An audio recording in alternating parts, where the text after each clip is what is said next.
Hey everybody, welcome into the show.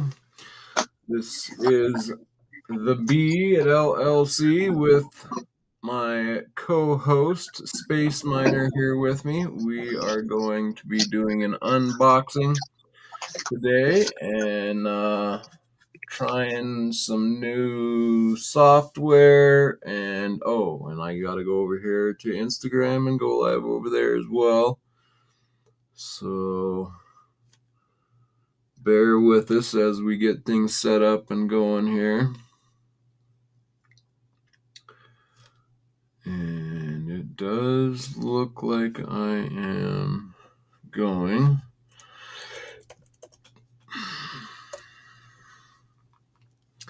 Over there, so we will.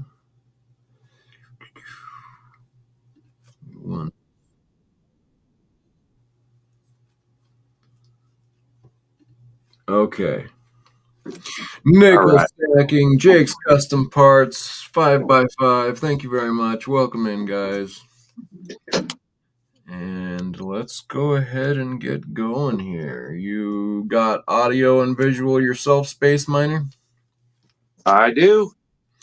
How's it looking over on your side? Are you streaming as well, or do you see anything there? I don't have a clue.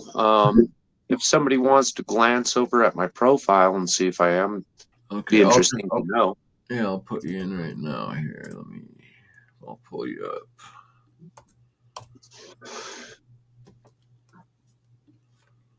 I like that you put the comments up where we can see them on the screen. That's helpful. Cool.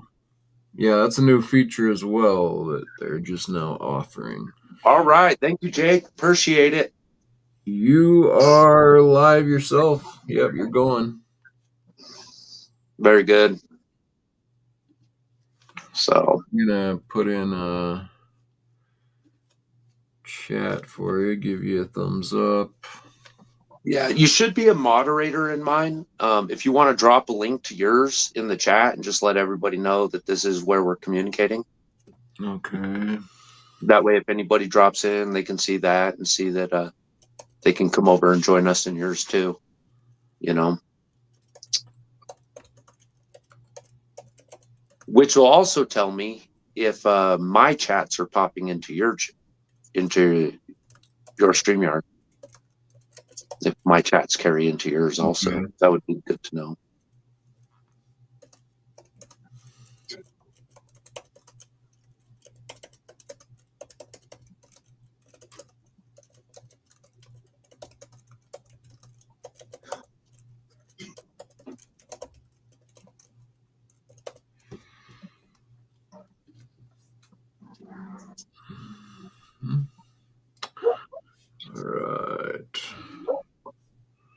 All right, cool. That means if anybody drops into my live, we'll see them too.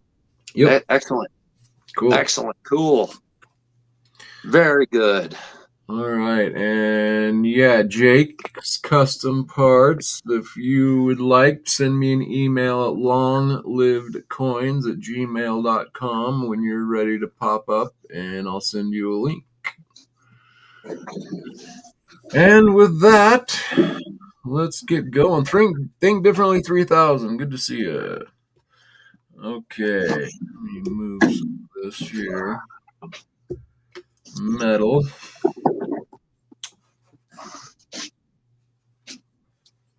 Set it for my camera. There we go. All right. Awesome. The Osmium unboxing. Should we get into this or what? I think we should. It's time. Welcome in, Nick. Jake. Think Differently. Man, it's good to see all you guys. Thanks for joining us for this unboxing. Indeed. So this is the box in question. Let's get into it.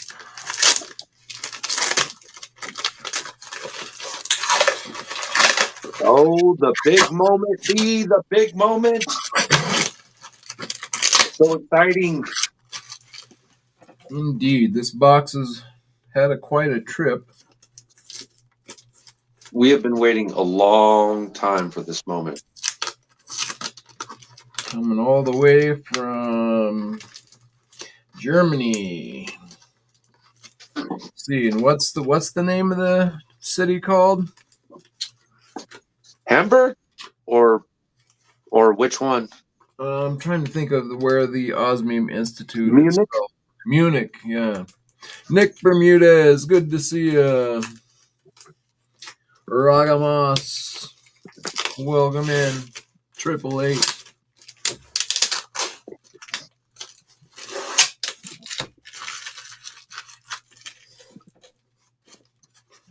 Let's see, zoom in a little bit. There we go. Now I can see you guys. Okay. One more side to get open here. Yeah, nickel copper's doing its thing, isn't it?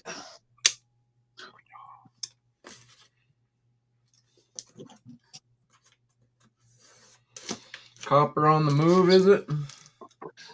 No, I don't think it is.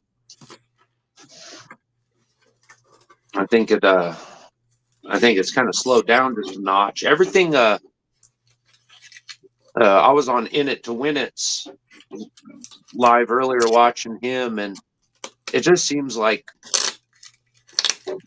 everything kind of coming down slightly. Kind of looks like a big repositioning.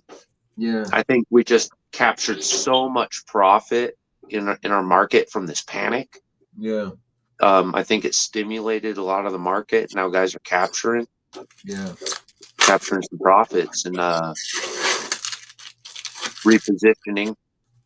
So I kind of think that's where we're at right now. Gotcha. What up, Squirrel? Welcome in. Thanks for joining. Squirrels Magnet Fishing Outdoors. Wow, nice handle. Cool. I haven't seen you in here. Welcome into the Beehive. Good to have you. Yeah.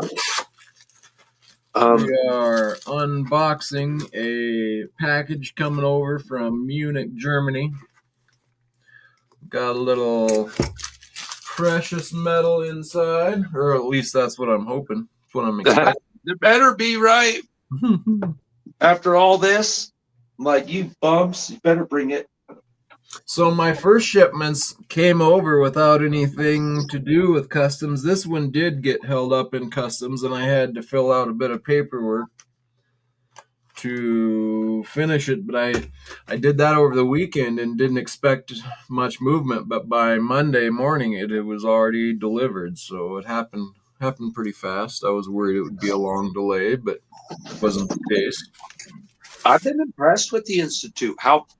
Institute gets mail faster to us from Germany than most bullions get it to us from, like, Texas. Like, get out of here, man. Right? So shout out to them. Yeah, I'm gonna back this out a bit here so better view for everybody. All about the view. Just a little refresher for the chat. Yeah. B and I had a little while back been asked by the Institute to go ahead and take over a Sparkle tool project that we had created. We had created it, proposed it to them, and they liked the idea. And at first they were going to take it, and then they were like, well, can you guys actually handle it? And so B, like, in a freaking evening, managed to make every contact we needed for production in like a single freaking evening. And so managed to smack it all out. So now our, like, little dream child of this Sparkle grade tool is coming to life. And we've been waiting for this big moment of this, like, this osmium to land. And then the last step is one little window with it, like an information window or an information cell that will live in this Sparkle tool. So live in infamy.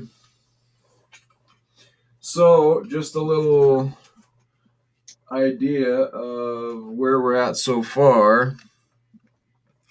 These are pieces that I had custom made, or we had custom made. All of this is a joint effort between me and Space Miner. We put many hours of work in the design. It is not fully done yet, but some of the big components are taken care of. Like that there. Here is. And again, shout out B for the footwork, man. You really smacked that out in a hurry. Well, Oh, is that it's simpled? Yeah, this is the piece that we will use to display the osmium right here. And just an example that is yet to house the osmium, but this is the idea. And the goods should be in this box right here. So, with that information, let's see what's in here. Yes, Nickel. Each grade, we're going to have sparkle 1 through 5 set in this tool. We got So, Stella Hernandez. Welcome into the Beehive. Good to see you. Niels Han Dynasty. Welcome in. And yeah, so Ross. we need an information slide, which we've already composed, designed and composed. And then additionally, we'll need some setting gaskets to free float the osmium to keep it from rattling, scratching, anything like that.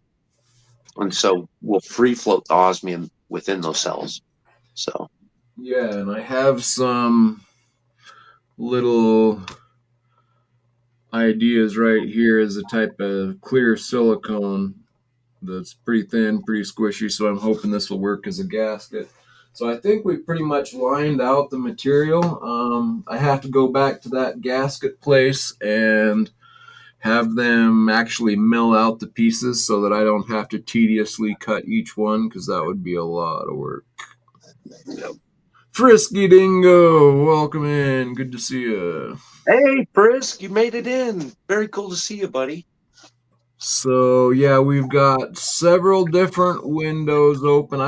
It's showing that I have 3 lives going on my channel, which is only 1 live, but I have the landscape, the horizontal, and also streaming on Instagram. So wherever you're catching us, thanks for coming. Oh, and then actually 4, because we're going live on Space Miner's channel as well. So we've got 4 streaming platforms open at the moment. So we wanted you to see this. Dang it, I lost my lighter. Look through my paperwork here later. I don't think you need to see all that. And it's just coming in one of their beautiful boxes. These are very cool, very, very well designed boxes that they send us over in. So I'm getting a few of these going on.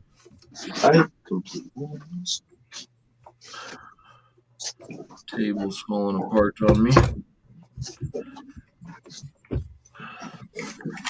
How you doing, Frisk? Good to see you, buddy. So 1 box down and out of the way. I also Deals on both. I also have a whole nother unboxing to do, but I might have to shut this one down and come back for this. This is actually something I'm very excited about in here as well, but it's a whole nother story, so we'll get into that a little bit later. Yeah, I'll save that one. All right. You want to go big screen for us? Oh, I probably should for this big reveal moment here. Joseph Lopez, welcome in. So, have we covered everything with everybody before we open this? Are we ready? Should we get into it? Do we need to explain anything else before we get going here? How well and how nice the box looks. Beautiful.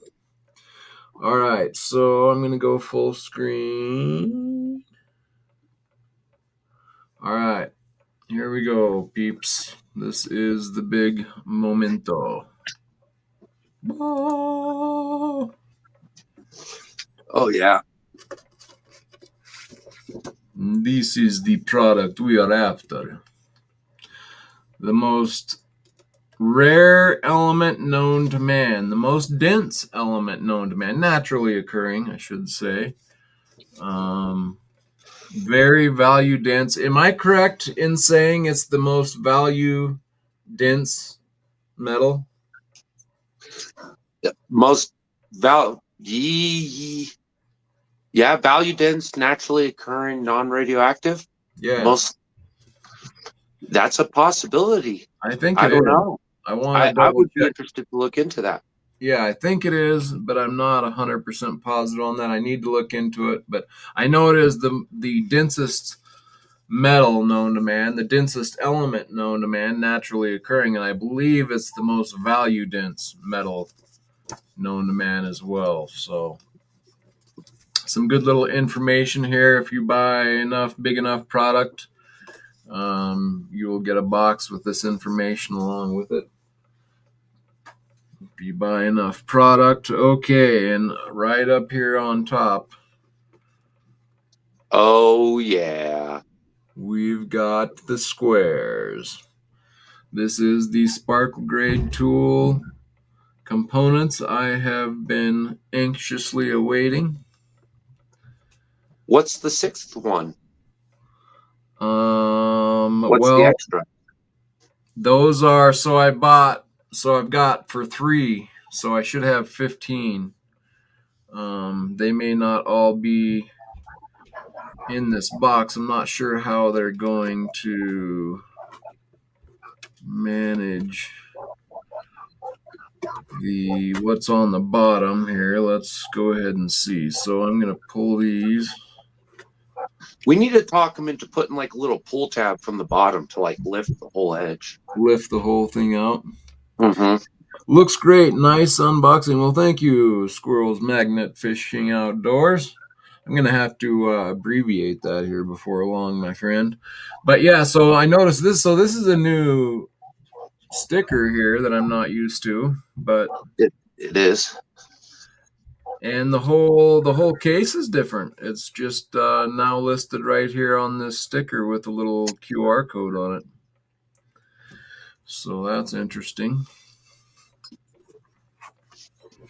It might have just been because it was custom ordered. Custom order could be. Could be, could be.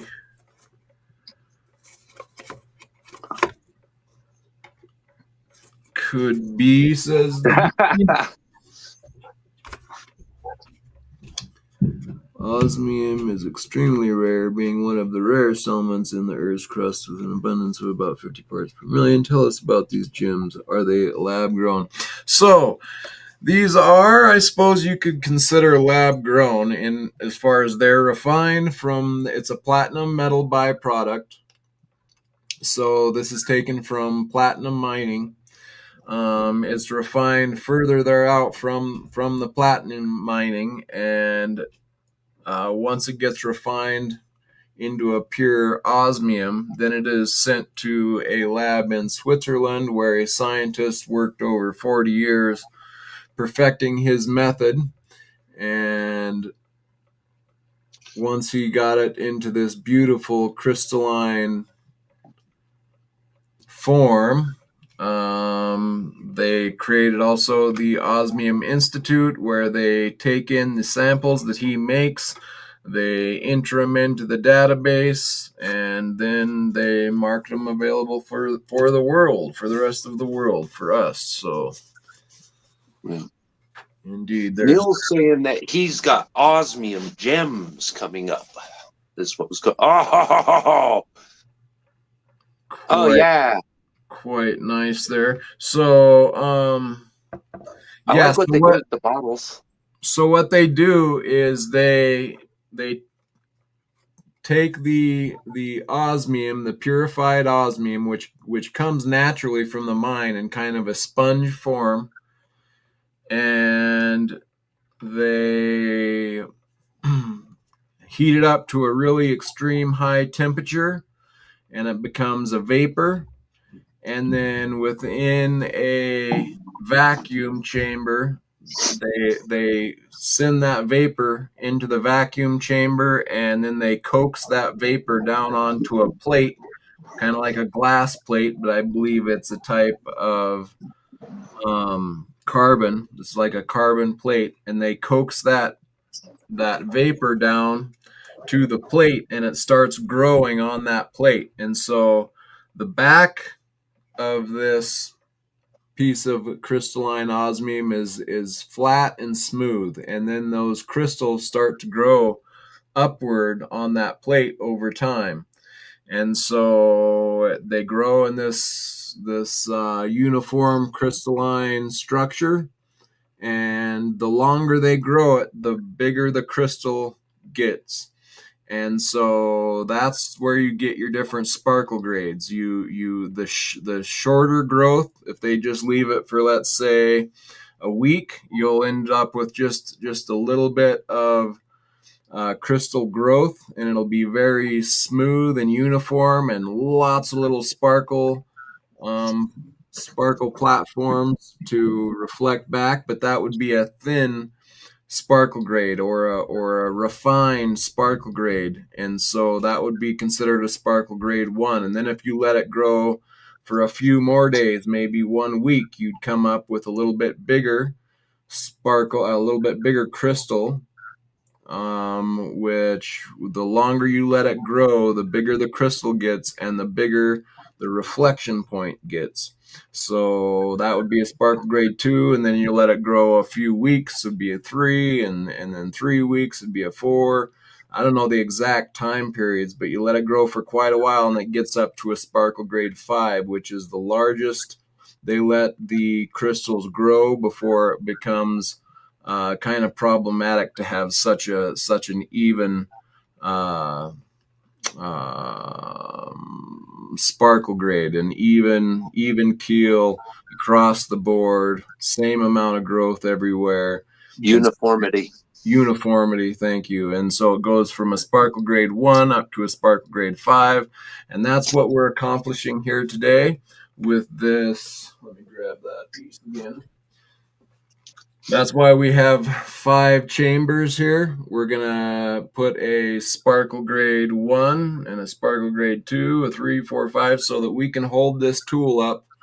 It'll have some information in it when it's done, but we'll be able to just hold this up for people and show them, here's your different sparkle grades. At a glance, you can see which sparkle grade would fit you the best for whatever application you would like to use it for. So that's what we're accomplishing here today with this particular order.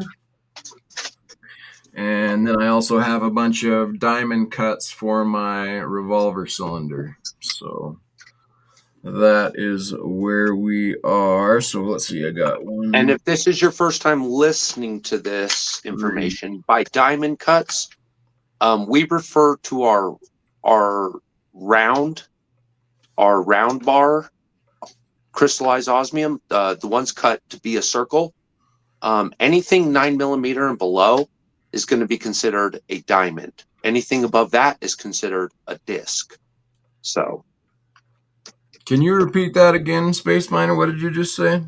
I was explaining that you said we have a couple diamond cuts here. Oh, well, yeah, we're not talking about actual diamonds. We're not talking about the same types of cuts a diamond uses. Right. The Institute refers to 9mm round bars and below. So 9mm 876543. These round bars, 9 and below are considered diamond, and above that is considered a disc. So when we're referring to diamond cuts, we're talking about a round disc. Yep. A small round disc. Yep. So. Yep, it's just from the top looking down on it, it's just circular, and it kind of can resemble a diamond, so a round diamond. So I think that's where we get that. But yeah, it's just a circle. It's got nothing to do. What up, MHG? Welcome in, man. MHG Fishing, good to see you. Welcome into the Beehive. Nice to have you. Shout out from New Mexico. What up? Whoop whoop. And good to see you, man. Speaking of New Mexico, obviously we got Space Miner here, and he holds down New Mexico as the Osmium Institute rep for New Mexico. So yeah, New Mexico and Arizona. So if you guys are in New Mexico or Arizona, So, let me know. Cat 73 Freedom, welcome in. Good to see you. What up, Kat? Welcome in. Glad you found us. We're unboxing Osmium. Ooh. So, okay, and here's the original casing that I'm used to. So it's interesting that, yeah, they have this new, just the sticker on there where normally it's printed onto the case like this. I don't know if that's going to be a new design that's taking place or just because I have a special order here or what. But I'm kind of leaning at the special order. I recognize that sticker material yeah, on the back, and that's the same sticker material I got when I bought the Ingo Wolf Raptor. So, yeah, Ingo Wolf. Ingo wrote his name on that one, and he used that very sticker material. So I kind of think it's the customized cuts. probably. Okay, so 1, 2, 3, 4, 5. So we have 10 of the square cut osmium pieces. So that would probably be 2 sparkle grade tools. So I'm missing, I should have had 3 total. So I should have had 15. So I must have another box coming. And then we have these, as we were mentioning, these diamond cuts here. And those are threes? And these are 3s, indeed. Those are threes. Awesome. So how many of these do we have? Because I was supposed to count these for 1. Yeah, and so people have an idea kind of what's going on. So it's going to be common that when you're getting like 3 mils, like 3 mil squares, 3 mil hexagons, 3 mil diamonds, triangles, all those three letter I's and stuff like that, they're often going to come in jars like this, those little bottles that you see. And so in that very box, they'll sit in the same box he's holding, so you'll open it up and it'll look like here. I'll just do it. Instead And of being so I have 16 of the vials with the diamond cut osmium sparkle grade 3 circular cuts. So it'll look kind of like that. Yeah, and this is called an investor box. When you order them like this, you can input a certain amount of like money that you'd have if you don't like want to sort and pick. If you just kind of want to put it in as an investment, you could be sent something like this if that's what you choose. Indeed. So it's a pretty cool thing. And all right, and yeah, Gerald, I appreciate you being here. Let's be respectful of the other people in here. Would greatly appreciate it. Thank you very much. We've got Akadaka Stacker. Welcome in. Good to see you. No way. Aka made it in? No freaking way. No freaking way. Aka. I didn't even know you Aussies could live at this time. Cat73 says, I support channels even when I have no idea what's going on. We appreciate you being here. We are looking at the rarest precious metal known to man, the most dense precious metal. There's a whole list of mosts that this metal covers. It is in crystalline form, and it is quite beautiful, and it has its own built-in safety code, just like a snowflake that is formed. It has its own unique crystalline structure. So does each piece of osmium. And yeah, that's how it is registered at the Osmium Institute database in Germany. That's where this box came over from. They take in the osmium after it's grown in Switzerland, and they document it, list it, and put it in their database, and then it is released into the market to all the osmium partners throughout the world. We're now in Japan, we're in the US, we're in many other places. Hopefully soon to be in Australia. We have a few Australian people in the chat right now. And Knackers O'Reilly, there's one. Speaking of which, welcome in. Good to have you. So yeah, Space Miner has been working diligently with a lot of people from the down under, and we'd love to get you guys on board. Yeah. So, indeed, that's what we got going on over here. Yeah, Aka's going to be getting a piece of osmium eventually. So that's going to be fun.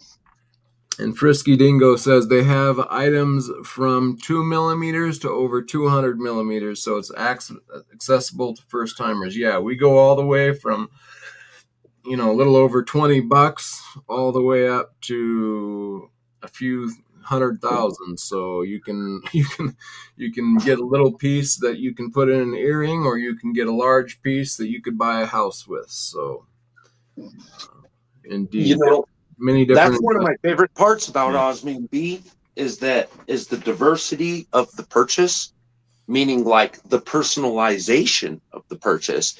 Because like you can pick everything from your weights, your dimensions, your shapes, your sparkle qualities. You can sort through, like, let's say you chose a sparkle 3.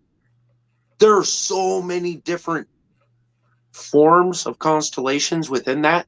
Like everybody gets their own unique, individual, personalized, named piece. I mean, it's just like you mentioned with the price accessibility. Like, it's so easy to find the piece of osmium that's suiting to your investment style or your character style, So that's one of my favorite parts about it. Always has been. Aka says he's on his morning smoke break. Right on. It's great to have you guys on. I guess it's Tuesday morning, I hear over there. It's probably getting a little bit later than was earlier when we were on. Someone said it was like 7 a.m. in the down under. So appreciate having you guys here. Rocco, you got to send me your address again, man. I really need it. I really need you to send me your address again. So, who doesn't want a piece of the world's rarest metal? Frisky, I couldn't agree more, especially when you see its beauty and you understand its other attributes. Being the most dense metal means that you can't replicate it. You can't forge it, or not forge it. Well, you can't counterfeit it. Counterfeit. It's the most dense metal, and being in this form that it's in, you can't put anything inside of it because this is so dense. You couldn't get anything in it in the same dimensions in which it's grown in naturally, and so this Later, Aka. stuff you have a good day at work, bro. Yeah, appreciate you coming in, man. And send me your address. And like you said, Nickel, it's harder to steal. So you can steal it, but then you can't resell it because it has its own built-in code into its own built-in fingerprint. And if someone was to try and resell it without the ownership code, you'll just get busted, and it will lead the cops or the authorities back to the very owner themselves. Because when you buy a piece of osmium, crystalline osmium like this, you will receive a code, and it's called the OCC, the Osmium Change Code. And that gives you the ownership of the piece, and then you can resell it when you would like. You can gift it to someone. You have full control over it at that point. But only you're the only, if you buy that piece, you're the only person in the world that has the ownership of it and the code that goes with that ownership. So you can easily sell it to someone else, and when you sell it to someone else, you enter in their information, and there's a new code generated from the Osmium Institute Germany that gets sent from their database to the new owner's email. And the ownership that you have, the code that you have, will get burned immediately when you transfer it to the new owner. And then that new owner is the only person that has the code attached to it. So they're the only person then that can resell it. So it's a very secure way to own and sell, and or you can hand it down to your kids. There's little columns that you can just I gift it like to that. someone or hand it down to someone, like your children or whatever, transfer the ownership of it. So there's many different things you can do. You can buy land with it directly. There's a lot of different options that you get that have become available to you immediately upon ownership. So, but it's a new interesting way to own your precious metal. Well, B, I'd like to kind of expand on some attributes for a minute. You know, we tend to give like a lot of the elemental attributes, Yeah. you know, like the rarities, the formations, and things, you know, weights and measures, right? But Thanks for stopping there's in, Gerald. Gerald, you out of here later, buddy. Got a book. It's pronounced book. But anyways, uh, what was a suggestion? You were talking about how Oh, we the talk about character the attributes elements of it. of it and the characteristics. Yeah, my one of the things I like about it always comes with the challenge that people like to present. Well, what are you supposed to do with it? Well, it's like, well, first off, I'd like to lead this with what do you do with that gold ounce that sits in your safe? You let it sit in a safe till it sells, right? You know, you look at it every now and then, right? Tommy Can't you Rogers, do the welcome same with in. your osmium, right? But here's something you can't, well, I shouldn't say can't. That's just let me say something about osmium that's just much easier than gold. Is you can directly use osmium. You can buy your piece of osmium and use it, like in a form of jewelry, watches, you know, just fashion. You don't have to like, you don't have to smelt it and repour it and then hammer it and then chisel it and then polish it again. No, you put it in a piece of something and you clamp it in. Like it can be that simple. You can you can mill cavities and inset them. You know, you can clasp, pinch, inset, glue. You know, and it's directly available. Um, and if you are like a guy that doesn't mind the work of going through the gold work, right? Well, you can just order the custom shapes you want and get sharp jewel matting, you know, like they'll do with diamonds, you know. But now you have tiny little sharp corners that you can incorporate into your jewelry, you can incorporate into your, you know, your luxury goods. But it's an attribute that a lot of these precious metals just simply don't have, like platinum is an example. It is difficult to source a platinum jeweler. Like a good platinum jeweler, it is very difficult to source. But any jeweler with a couple set of instructions can set osmium, you know. So its ability to be like directly used into something functional. um you know, you can do that with like gold coins, sure, gold coin pendant, gold coin rings, we see that all the time. But or you got to melt it down and blah blah. But with osmium, it carries the function of direct use. You don't have to do anything to it once you get it to use it. And then so that's also one of the things I really like about the osmium. Yeah, indeed. So, I yeah, don't know, man. I was a nerd before I ever was involved with the institute. I was in this before I was ever involved with the institute. So I had already been nerding out, you know. Like, this is cool stuff. Osmium is cool. In like the elemental world, osmium's freaking cool, and it does a lot. So, I mean, it's used for a smatter of things. So even if you didn't believe in the beauty of it, you could believe that down the road they're going to need it. So, Yeah, for sure. See, Happy Chappy, welcome into the Beehive. Good to have you. oh shoot, Chappie rolled in. I need to pay closer attention. And so, yeah, here is the hopefully gasket. I was going to show you this down in New Orleans. I don't think I did get it to you, did I? Show you? But No. it's kind of a silicone type gasket. It's like a little over a millimeter thick, like a millimeter and a half, but it's pretty squishy. So, Are you going to lay in a couple? Are you going to lay in a couple of those squares and? I think I'm gonna do it off air just because I don't want to, I don't know. I'm All a right. little Well, nervous to can do you it roll us on through the live. sparkles? What's Can that? you can you at least take us on a tour of the 1 through 5s, like you said earlier? Like, Well, I would it's such have a to look rarity. them up. Yeah, I'd have to look them up online and everything. I'm thinking I just want to wait and put a actual sparkle grade tool together and then show it off in its true form. How would you trace the OS at the Institute?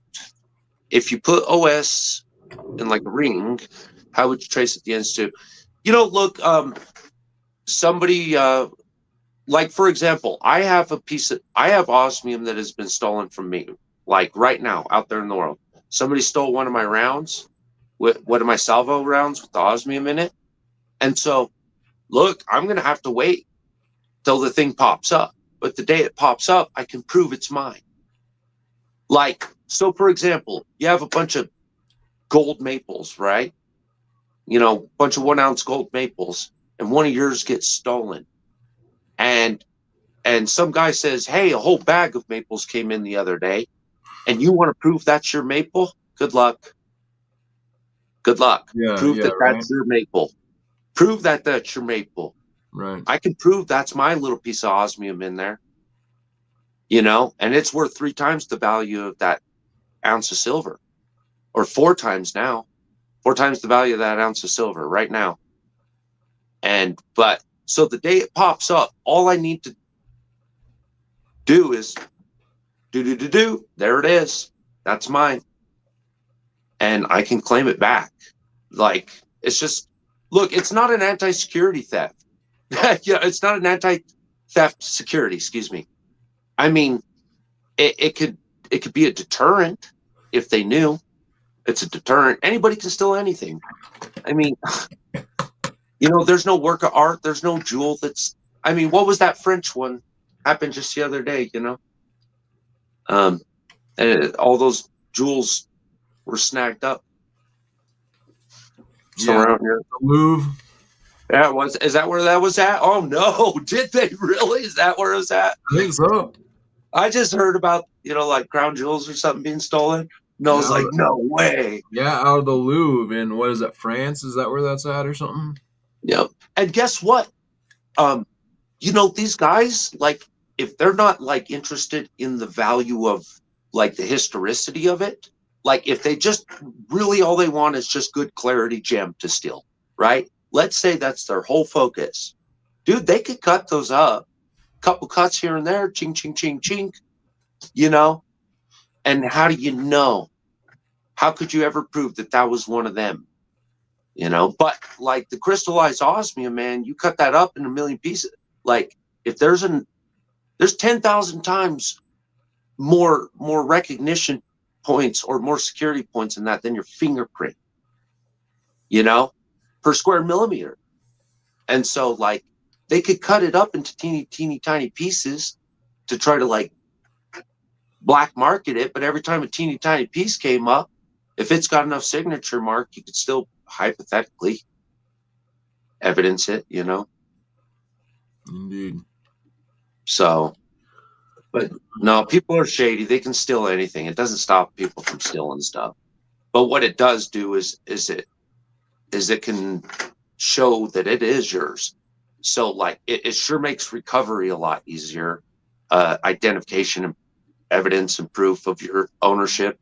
Like, and kind of like we've talked like a million times, like you're going to an airport, right, B? Yeah. You got a pocket full of gold, and you got a pocket full of osmium. What's the first question they ask you? Is that yours? How'd you get that? Can you prove that yours? Can you prove you got that lawfully? Legally? Can you prove you got that is in fact the stuff that you did say you bought? And on and on. But with osmium, it's like, boop. Does it match? Yep. Life goes on. And you Yeah, get proof of ownership and shit. So right, like Frisky Dingo says, you can't just melt it down like other metals to change it. That's true. So, Frisky, are you saying that there's an XRF that, if calibrated, can read the crystallized osmium as pure osmium? oh shoot. All right. Hey, Jakes, welcome in. I just sent you a link. Yeah. So by the way, while he's doing that, while he's responding, he says yes. Cool. Yep. So, and I do, for the people who are wondering out there, I'm going to be, I believe, doing a live soon with Tiger where I will show, Nickel, you're terrible. There's a few different labs, independent, separate labs from the Osmium Institute that have tested osmium, and they've come back at 100%. So, yeah, there's that. I'll be going over that soon as well.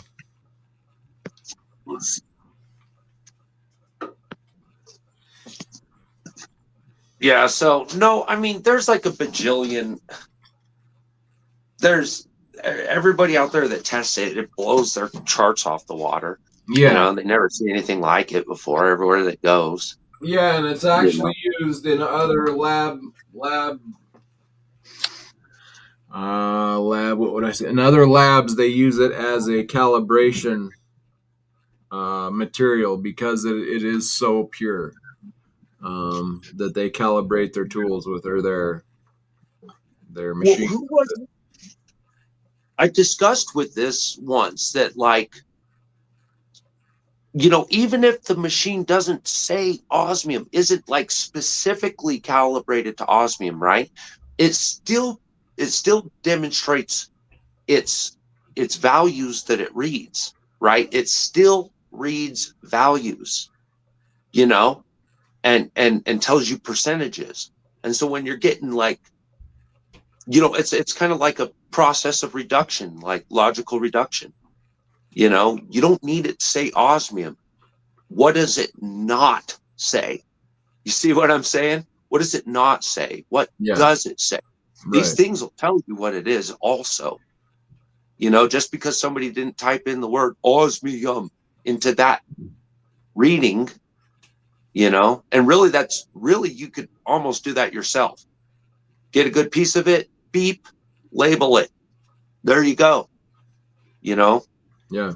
Like, so, I mean, come on, guys. Like, we shouldn't, like, we're supposed to be an educated culture, right? The metals community.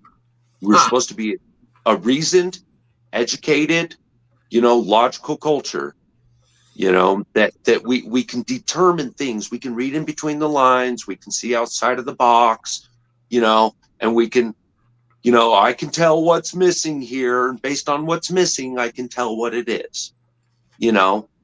Sometimes a silhouette reveals a lot, Yeah, Frisky, I would love that if you could send me like a picture of you reading it, or go live with us sometime if you have access to that XRF, that if you can show the XRF showing that it's 99.99 pure osmium and nothing else, that would be awesome. I mean, I already know this myself, but just for the naysayers out there. The more, Is there a way for me to share something with you? yeah, you can share. How?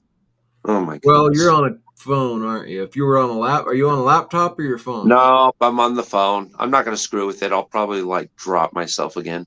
All right. So, but no, I have those. So we could, you know what I'll do is I'll put up the pictures, in the community, as a community post just to demonstrate it.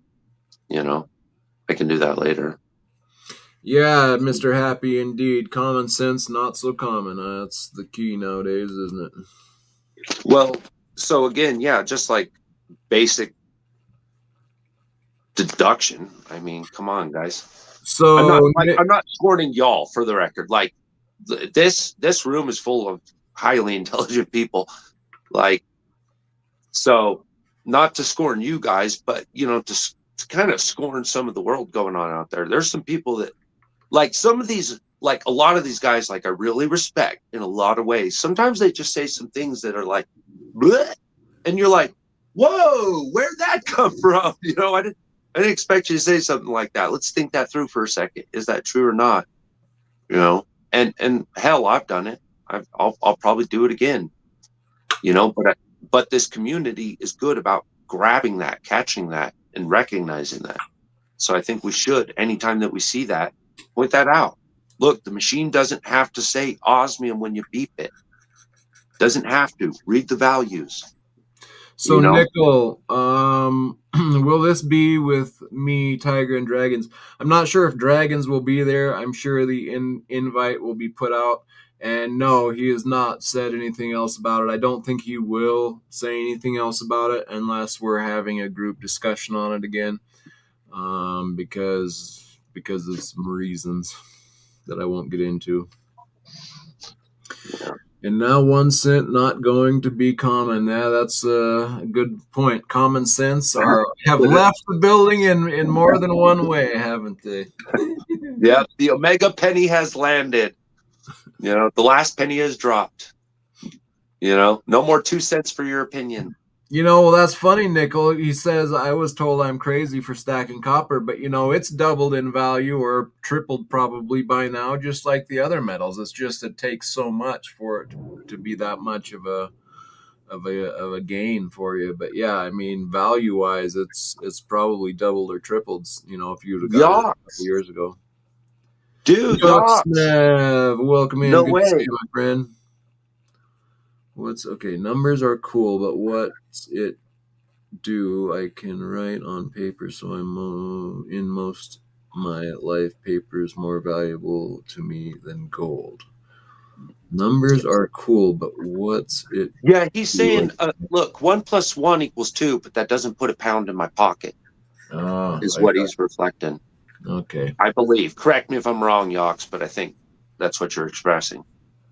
Yeah, You Nick know? says his bars have almost doubled. Yeah, Yeah. Don't get too smart on us here, Yoxnav. You're gonna embarrass me. No, Yox, if you're chilling in my channel, man, that philosophy is welcome. Like I love it, dude. Like we really are relying on like, well, if 1+1 = 2, then that means it's reality now. And it's like, well, life is a little bit more nuanced than that, or algebraic, if you will. So yeah, it's not just copper and nickel and osmium and gold and silver. There's a recurring pattern here. It's all the metals. It's all of them. It's all their metals. It's all their oxides. It's all the gases. I mean, hell, even the gases are going through the roof. You know, um, there's a lot of really important gases, and like that we need and use every day, and those are getting expensive too. And it's kind of what B and I have reflected on over and over and over and over. That the illusion's coming to an end. You know, and if you stick your hand in the magician's hat, there's probably going to be a rabbit in there, right? you know so You know, what can you reach in your hat and grab? You know, Yeah, amazingly, I think reality is going to start coming back into play, which will be such a refreshing thing. well, we're already seeing a renaissance of a mind. You know, people are thinking again. Yeah. Like they're tired of being fucking lied to and gaslit. Excuse my Yeah. language if there's little ears listening, but you know, people are tired of being lied to and they're tired of being gaslit and they're tired of, you know, ad hom being the only response. And and you know, and they're seeing it, you know, they're seeing it in their interest rates, they're seeing it in their taxes, they're seeing it on the shelves. And they're like, yeah, I've been lied to too much. And but you know what I really think stimulating it more than anything? I think it's the few that are willing to like get out and say, hey, you know, you're being lied to. They're lying to us. You know, there's a bit of an illusion going on. And like people are like, whoa, there's other people that say that. And you're like, yeah, in our world, that's standard language. You're being lied to. That's like that's like a that's like a foundational truth. Like that's like almost an objective reality. You're being fucking lied to.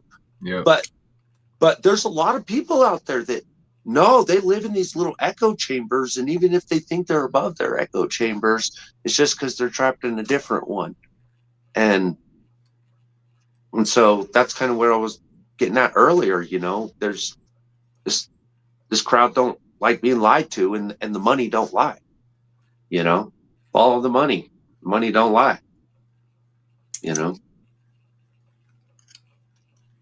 or it can't lie for long. Yeah, and the that's what's caused so much corruption, and that's why things are so upside down and you get such ridiculousness, is because that money needs to get pumped into society. And so you get, you print all this money up, and then you're like, well, how do I get it into society? Well, people hold their hands out. I want some of that money. And they're like, okay, yeah, well, here you go, but you gotta implement this new narrative in order to receive the money. So then they receive a bunch of money and push some ridiculous narrative, and that's how you end up with, like, where is this coming from, this stupid narrative that's getting pushed so hard? Well, that's part of this money coming from the top and being injected into the market, and you get just corruption that runs rampant, and it gets worse and worse, and people learn that, oh, I can break the law now, and I can, push this new agenda, even though it's completely upside down and backwards, because you have millions of dollars backing it, and so the corruption Mhm. just gets way out of hand, which we're seeing on a day to day basis. So You know, there's a journalist by the name of I Am Free, and he went on one of his little oh man, if you guys haven't seen I Am Free, shout out to I Am Free. That dude is he's he's a true journalist. Like he really finds the truth, right? Well, he stumbled into this high rise once, and he went floor to floor to floor. It was like a 9-story building, and he documented. Uh, it was completely abandoned for the most part. Like every other few stories, there was like one or two people per floor, but it had the appearance of being like this fully running facility. You know, just desks after desks after desks. You know, lit up, phones, computers. You know, all there, packing boxes. You know, and but nothing. There was nobody there. And we're talking about millions and millions of dollars it takes to run these facilities. Well, who's getting that money? They're not paying it out in paychecks. You know what I'm saying? They pay for some electricity and some gas and water, right? But after that, they're not paying out anything. Where the hell's all this money going? Right? And but this is how they're capturing it. We go to seek information. They cover the information. You know, they say they either stonewall you off the bat or they give you the runaround, you know, or they gaslight you about like even asking the damn questions, you know, and then they smother it all. I mean, you can't even get Congress. You can't even get these people to be held, you know, to the point in Congress. I mean, come on. Like, there should, like, if they want the law so much, why aren't they arresting these fucks when they refuse to speak? You see what I'm saying? When they refuse to answer a question directly under oath. Like, these are crimes of that carry penalties of death, is how seriously it's written in the law, you know, that the spirit of the law invokes, but they're not being held accountable. But again, it's just everybody, nobody wants to interrupt it because that's their paycheck, you know? So kind of like back to that. And so while they're swelling their pockets with these paychecks, they're eroding the very foundation that puts those paychecks in place. And so it creates this ultimate debt cycle as they consume and we sustain the consumption until finally they've consumed every last bit. And then that's when it comes down to who owns something and who doesn't. You know, who is the bank coming after and who are they not going for? You know, there's not, you know, if you're not prepared to pay up right now and they call in their debt tomorrow as a matter of national security, debt security, you know, financial security, don't think they couldn't issue an emergency order to stabilize. Because guess what? They just got done doing it. And they've done it before. They've done it So before that. Nickel Stacking makes a good point here about the osmium not being in the government's hands or on the stock market itself. So gold and silver, we all know, have been manipulated many a time for a long time, and that is something that's nice about osmium is this is not on the stock market. You can chart the price of it, but it is very much just supply and demand right now. So you can go watch the price on osmiumprice.com, but yeah, it's not manipulated like on the stock market with a bunch of paper leverage. So that is kind of cool. It's a private monopoly. Yep. Natural monopoly. It's a private monopoly, yep. Natural monopoly is what it is, which is exactly what you would want, you know, in a private system. You know, the inability to be swayed, you know, by anything other than ethic. So Cat73 Freedom says, sorry, it's not blue, so I'm not sure what you are referring to. However, with crystalline osmium, it is the one metal that has a natural blue hue. Comments? So there is a natural blue hue, especially with certain pieces. If you hold it up, you know, and at the right angle, like with against a piece of silver, you'll see a very blue hue stand out on it. So it is pretty cool.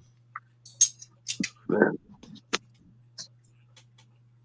And she's asking, sorry, I gotta like zoom into all sorts of dumb stuff. Do you want I Am Free's actual channel name? Yeah, Inland Auditing Media is what it is. It's if you want to drop it in the chat. IAM Inland Auditing Media. Yeah, dang it! If I was on my YouTube right now, I'd go give you guys some wrenches. I'll catch up the wrenches, and next time this happens, you guys will have wrenches. If you like that, you need a wrench. I'm sure of it.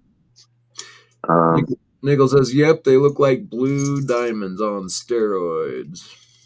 You know, in my shorts section on YouTube, in my shorts, if you go down a little bit, there's like a little pendant, silver pendant with a 5mm piece of osmium in it, and it's got diamonds in the silver, and you don't even notice the diamonds because all you notice is the blue osmium. But point is, it's like one of my best captures of the blue. It was like really vivid in that moment and like really close to real life. And so if you ever want to see the blue of it, go to that little silver pendant. It's a gorgeous little gem. And if you want to drop something in the chat and you need a wrench, if you pop over here to my channel, Long Live Coins on YouTube, I will wrench you so you can drop in a link if that's what you're wanting to do. Yeah. But yeah, I am free. Dude, that dude is dope.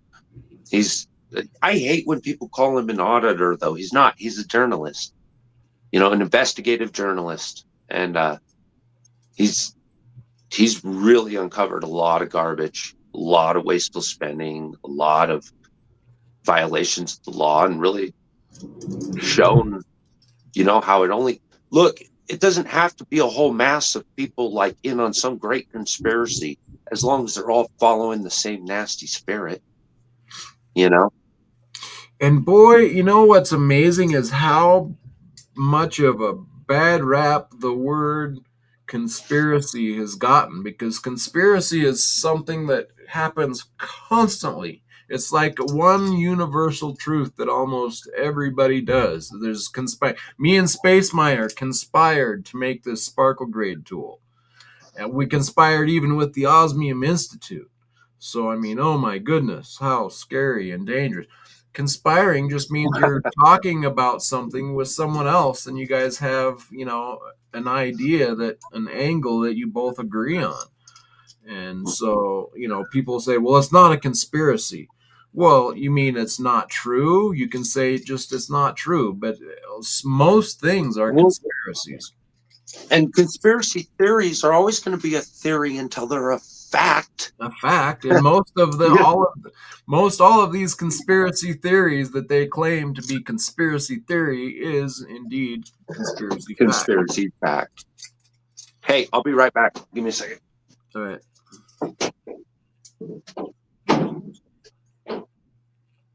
Yeah, exactly, Nickel. I'm in Idaho. Inland auditing media is the closest of anyone to me. Idaho, what a great state. You guys are doing well in the precious metals world. I believe you guys have a gold a state gold fund, like as a gold reserve for the state of Idaho. So that's very cool. There's many states are passing legal tender, even though it's already lawful money. And this is a very funny thing I talk about on my channel. The fact that we're trying to bring it into legal tender status when it's already lawful money is a very ridiculous thing. But it's the state in which we live right now, so there's that. Good language capture, by the way, distinguishing between that legal lawful status. Yeah, most people, again, that wouldn't catch such things, but and it is actually quite nerve-wracking. I'm very pro the people who are trying to bring it to the States and make it legal tender. I believe they have a very good ethical idea. But the fact that, somebody subscribed, thanks for subscribing, whoever just subscribed. Sweet.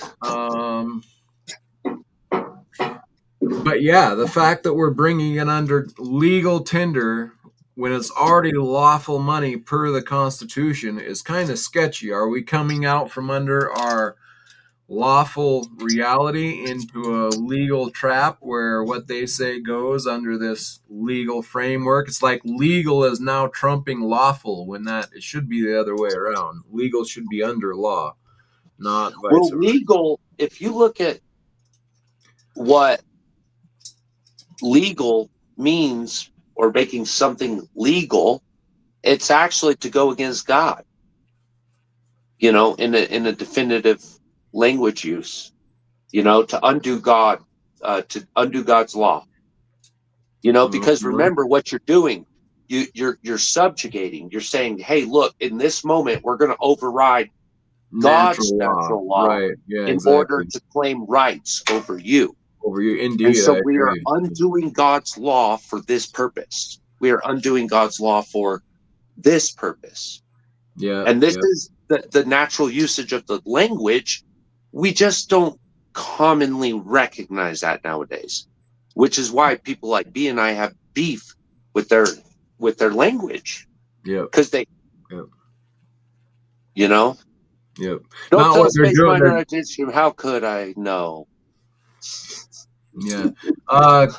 Cat 73 Freedom, thank you very much for subscribing. Greatly appreciated.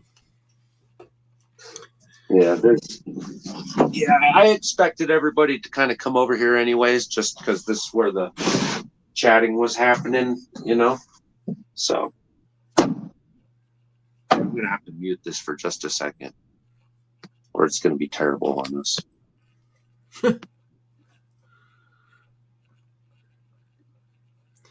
Yeah, no, don't worry. I won't tell him. I won't tell him you ditched him.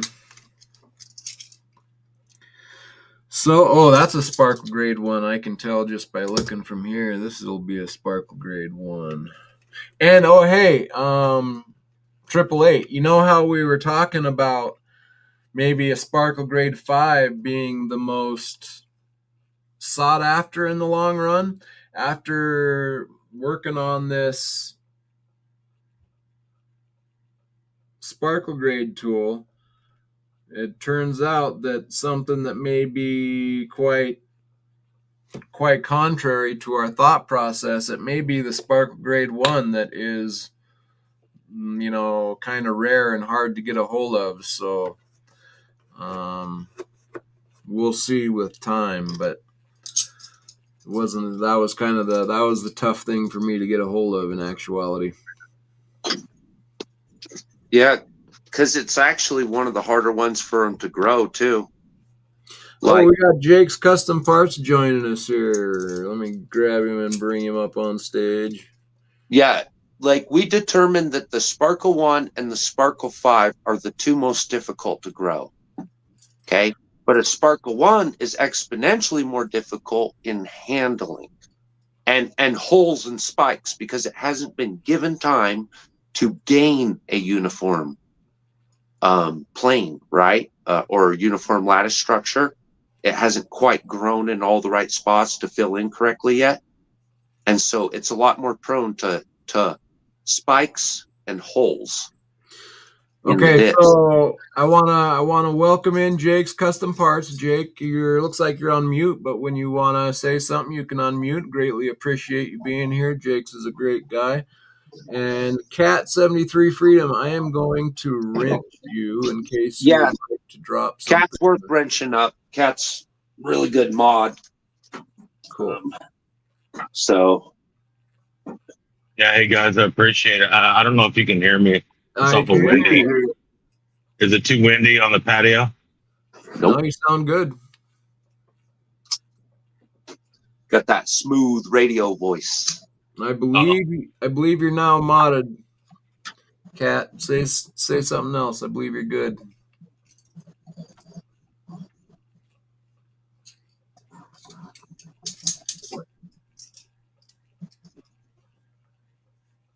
Throw another comment in there, and if you got a wrench, you're good to go. If not, I'll figure out what I did wrong. Got a job to do, guys. See you next time. Knackers. Good to see you. Good to see you. Thanks for joining us. Appreciate you guys from way over there across the pond. So cool. Yep. You're blue. You're benched. Appreciate you joining in the chat, joining the channel. Great to have you. So Jake, how are you doing, bud? Doing pretty good. It was nice to meet you down in New Orleans a few weeks ago. So sure. Somehow I must have got unsubscribed or something. I don't know, because I've been subscribed. They're just, when I saw the live stream a week or two ago, I was like, oh, cool. Yeah, you got to catch everything when you can. Yeah, they do. They unsubscribe people from you, especially like small channels. Like if you subscribe to them and you don't like hit the bell or any of the notification stuff, like they'll unsubscribe you. I don't know why they do that, but they do that quite a bit actually. So it's frustrating being a new YouTuber and getting people unsubscribed by the platform themselves. Yeah. So it was pretty cool earlier on the first live stream. You guys are talking about stacking nickels and dimes, Yeah. or nickels and pennies. And so so I got lots of friends that the last few years didn't have a problem originally just going to the bank and saying, "Hey, can I buy a box of nickels or a couple 4 boxes of pennies?"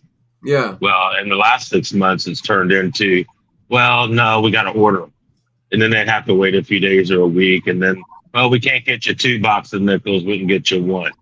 We can't get you 3 pennies," but and then now it's down to most of the guys are driving all over to different banks and they can't get any. It's like they won't order them for them or whatever. Just gotta throw that out there to people. Well, it looked like you had quite a stack. You must have found some somewhere.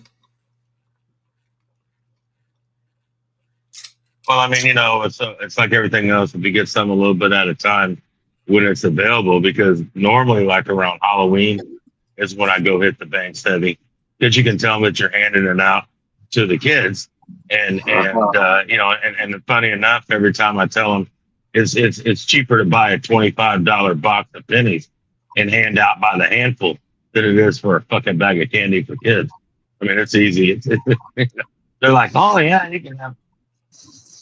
That's smooth, bro. That's good thinking, man. That 4D thinking we were talking about. No, yeah, That's cool. great. So, you go through any of those, or you just stacking them because they're obviously going to be much more valuable in the not so far distant future? Yeah, so on the pennies, so I sort through them and grab out the pre-82s, Nice. and set those aside. But I'm not into really like looking for special coins or so that I just bag them all up and then separate them, and maybe they come in handy down the road. Yeah. But the nickels, nickels I just kind of sort out and just keep them by the count. Stack them up in jars and face value, and if they end up coming up down the road handy in 10 or 20 years for my kids, then good to For go. sure. I bet. I mean, there's already stores that are like offering double the price on pennies, because I've heard that states have like laws where they have to do exact change or something weird. I don't know. This is just like kind of me seeing headlines and stuff, so I'm not an expert in that at all. But I think what I remember reading was like there was certain stores that were offering double the value of a penny, so 2 cents for every penny, just so that they would have pennies so that they could give out exact change to their customers because they're having trouble finding them. So, yeah, that's interesting. Yeah, so some of the guys have been saying on Telegram, they post pictures, and on eBay, I think they were selling a roll, like a brand new 2025 mint roll, was going for over $100. Whoa. Wow. I have not looked into it yet, but I hear the last run of pennies here is just getting crazy valuable. So Yeah. The last penny sold, I can't remember. I don't know what they said, but it was like an outrageous price for the very last stamped penny. I question the value that's going to retain, though. Like, right, I wouldn't buy into. I wouldn't spend a large sum. I mean, I'm sure it will retain keep a couple some value, rolls but around. I don't know. Yeah, I don't know. That's a thought. Like, how long can you sell those before like the market's thinned? And so nickel says nickel is 75% copper and the rest must be nickel. Well, like I was saying in the last stream too, that if anybody is interested in getting pure nickel, I have a connection that can get pure nickel 3 9s, 5 plus pure. So that's like pure nickel at a great price, and I can also get 4 9s fine copper for a great price as well. Most places will sell a 1 ounce copper round for like $2-3, and I can get a 2 ounce piece of copper, 4 9s fine, for $1. So you basically flip that around. So that's nice. Yeah, so unless you're ordering thousands of dollars of copper at a time, like it's going to be one of your most price accessible ways to stack copper. Yep. So, well, man, now that we got you on the hook, can I get a baseline of you and like ask you like the basics? Like, what do you think? Gold, silver, platinum? Do you believe in paper trading or stocks? And what's your forte? What's your favorite metal? Yeah, what's going on? What's your financial wisdom declared? Yeah, so I did try mining stocks several years ago. Didn't do too good with them, like most people, because didn't know what I was doing and bought a few. But but luckily I was able to cash out, and then the losses that I took, I wrote off all my taxes, and was able to go buy more physical. So I've been out of those, and luckily enough, the tax man blessed me with the same amount that I lost back on a refund added to, so I was able to it wasn't a loss. I came out ahead, obviously, because I go back into physical, then the prices have been up in the last 2 years, so another wise choice. Luckily. Yeah, cool. Yeah, that's a place that I sure lack, is knowledge in taxes and that angle, all the different write-offs, and boy, I suck at that. I need to tighten up, as they say, tighten up insurance. Yeah. So here's I'll try to make it a short story, but I can go into details. There's only one way to fuck the IRS out of your money legally when people have money, or when they have metals stored in an IRA, in a metals IRA, and then they know that if they for instance, that they took a 401k, they transferred it into a metals IRA, and let's just say they're, I don't know, 50 years old, and then you decide, hey, you know what, I'm going to yank it out, and you got to pay a 20% tax, because it's basically like an early withdrawal on your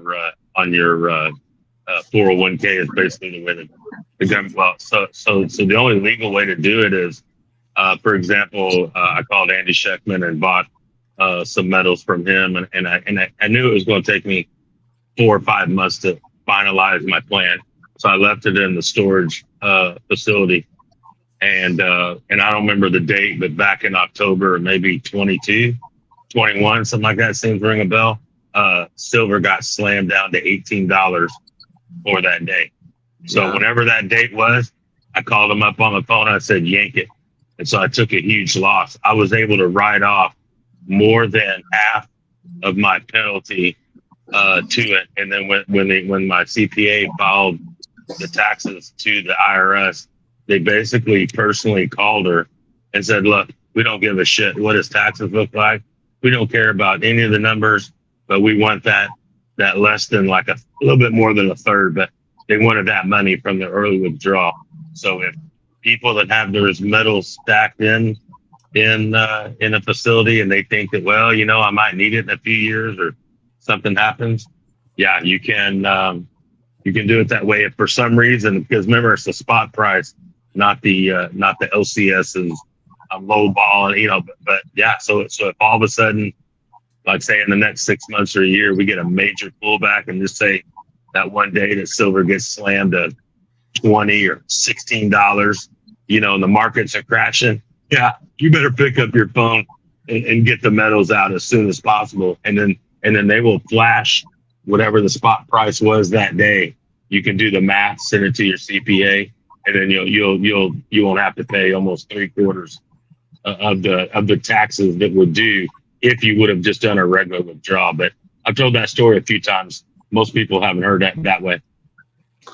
Yeah, interesting.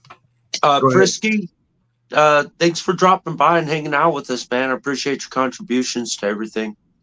You bring a lot to the conversation, so just make sure you keep dropping by. Thank you.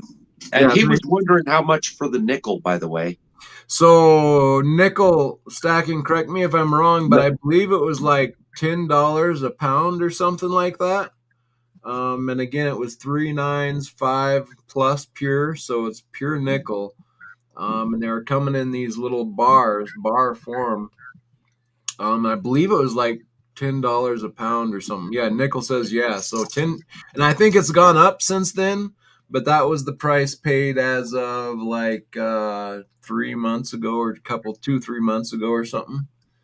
So yeah, I don't think it's went up much. I know it's went up a little bit, but it's still a great deal. So if you're interested, just reach out and we'll get you hooked up. So you dropped out of your miners and you said, I'm going tangible. Was this the first time you went tangible? Or have you kind of been like riding tangible for a while and decided to just fully vest in tangible? Like, where are you standing on that right now? Yeah, so right now I'd probably say I'm about 95% physical metal. Sweet. Nice. That's the way to But go. still playing that 5% for what? Dividends or profit capturing? Probably the 5% would be cash. Gotcha. Yeah. Be the easiest way. Yeah. Because you still got to pay bills, and I still want to pick up stuff. I still want to go to the LCS, and still want to go on vacations and do stuff. So, you still got to have some cash on hand. And whenever the amount gets too big or unwanted, then you can just make a phone call or order online or go to your LCS and get rid of it. No, yeah, that's right down that's the way I handle it as well. I still do have a little bit in I have some First Majestic for silver is a miner, and then I have the other half of what I have in there is in Peter Schiff's gold fund. So, but everything else I'm all physical as well, so yeah. I'm into critical metals and First Majestic both. So, and there are definitely better miners out there than First Majestic, like silver. Like Fortuna has been really good. There's been other good miners. I just went with a very safe bet, and I had to. I had money First online. Majestic is a large project, bro. That's just in a lot of ways just firing up. Like these guys are in a lot of ways just kind of like getting their steam going. They've been working a long time to establish what they've had, and they've grown a really large company, and they're invested in a lot of futures and a lot of prior exploration. And so they've already done their homework. They've already established everything they need. They're in the prime of the go. This is where you see them start pulling that lead, Yeah. And I think they're in a really good spot, personally. Yep. Yeah. Hey, LLC. So also while we were there in New Orleans, you saw me hanging out with Jordan Roy Byrne. So maybe down the road, and get you in touch with him or something, and you can either get him on a live stream or do a interview. Because if you realize when we were there at the conference, he was the only guy that they had doing technical and charts, and so that says a lot when it comes to miners. And he's one of the top dogs in my opinion. Cool. Yeah, for sure. I'd love to have him on. Yeah, Nickel says LLC is also invested in vinyl. Indeed. And I have some very special vinyl in this box right here. And I'm going to open that probably on another live stream tonight. But that is some probably my most exciting vinyl that I've ever had. So I'm excited about that as well. And vinyl is actually, if you get the right pieces, they can be quite valuable. So I wouldn't recommend it to other people. That's what, like, silver and gold is so evenly keeled across the entire world, liquid, that's something that you can easily, not give people investment advice on. We never do that here on the channel, but it's just a solid recommendation that I do that, I feel is not steering people wrong by any means. So, I think I don't ever want to dismiss alternative investments, right?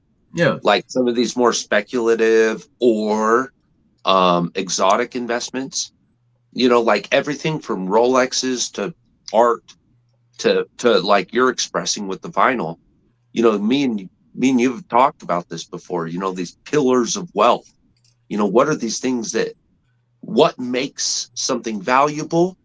What do we as humanity do our best to sustain and preserve? And what is it? It's land, it's water, it's food, it's art, it's music, it's metal, it's yeah, technology. And these are your fundamental pillars of investment. Now, of course, you don't want to be eating ramen staring at a Mona Lisa.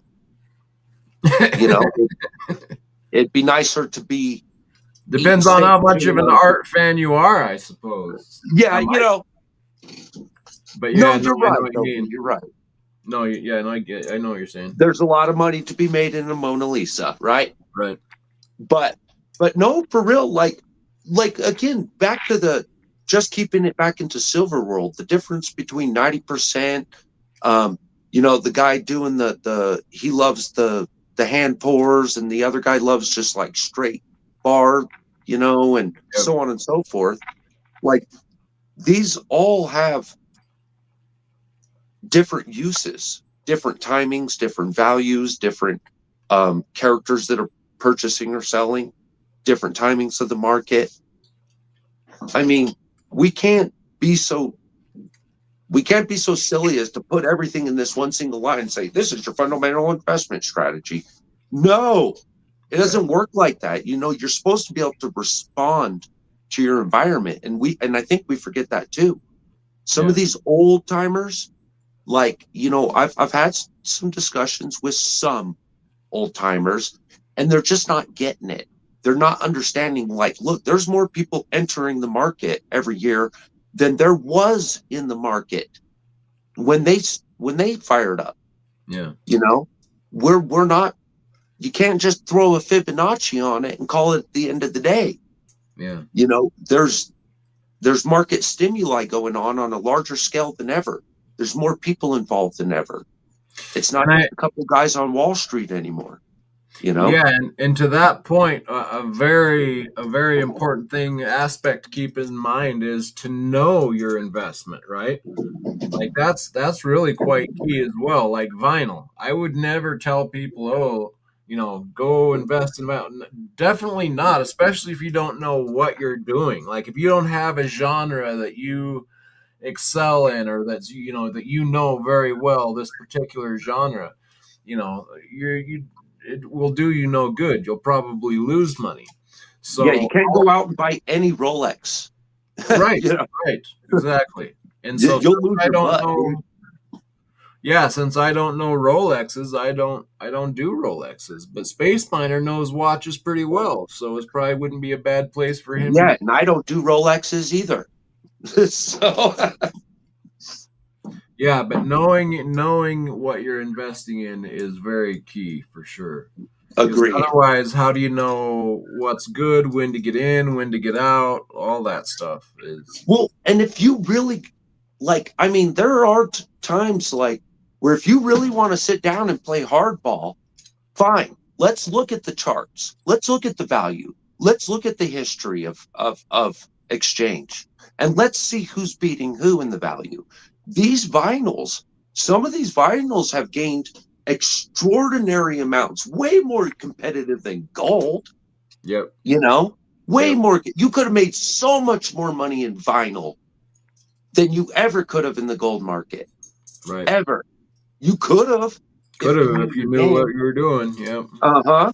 So I don't like when people just like so nonchalantly dismiss entire cultures of investment.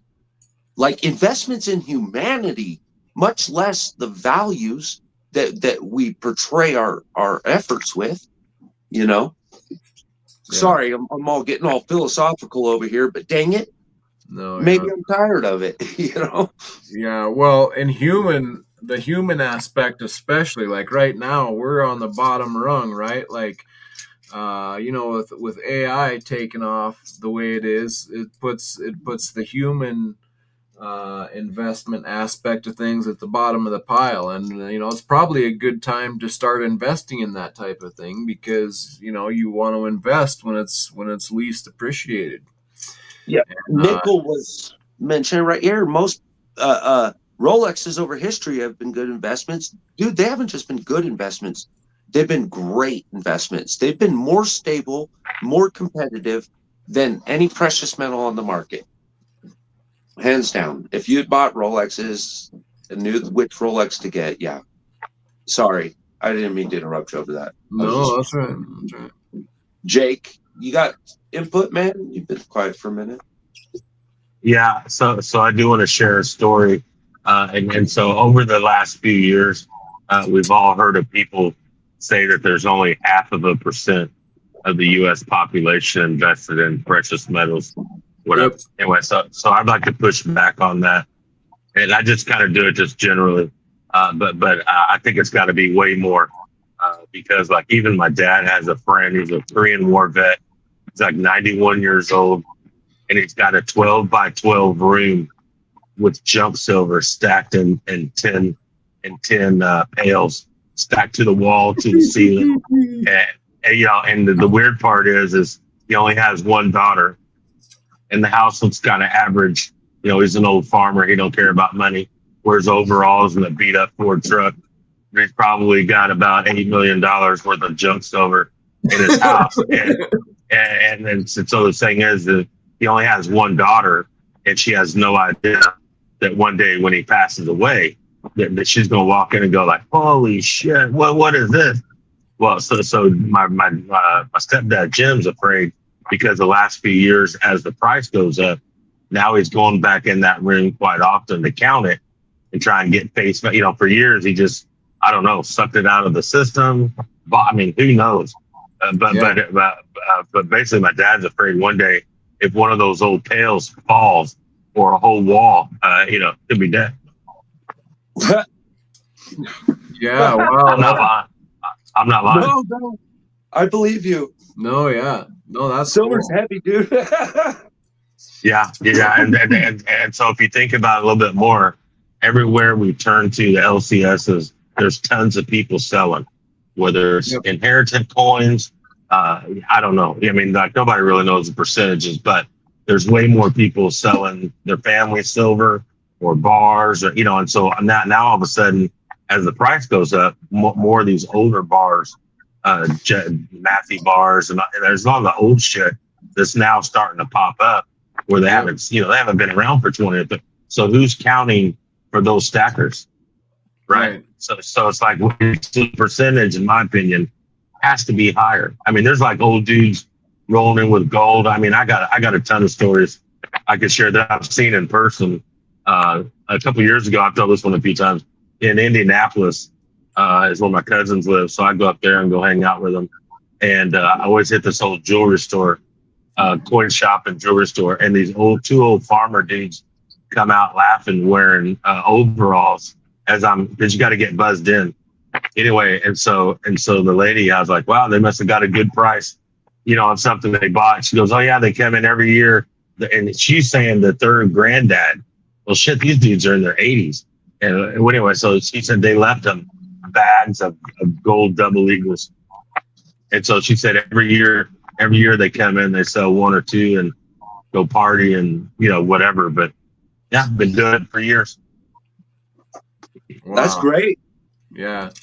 No, yeah, I agree. I think there's a lot of old timers that have just, they were around when silver was still money, right?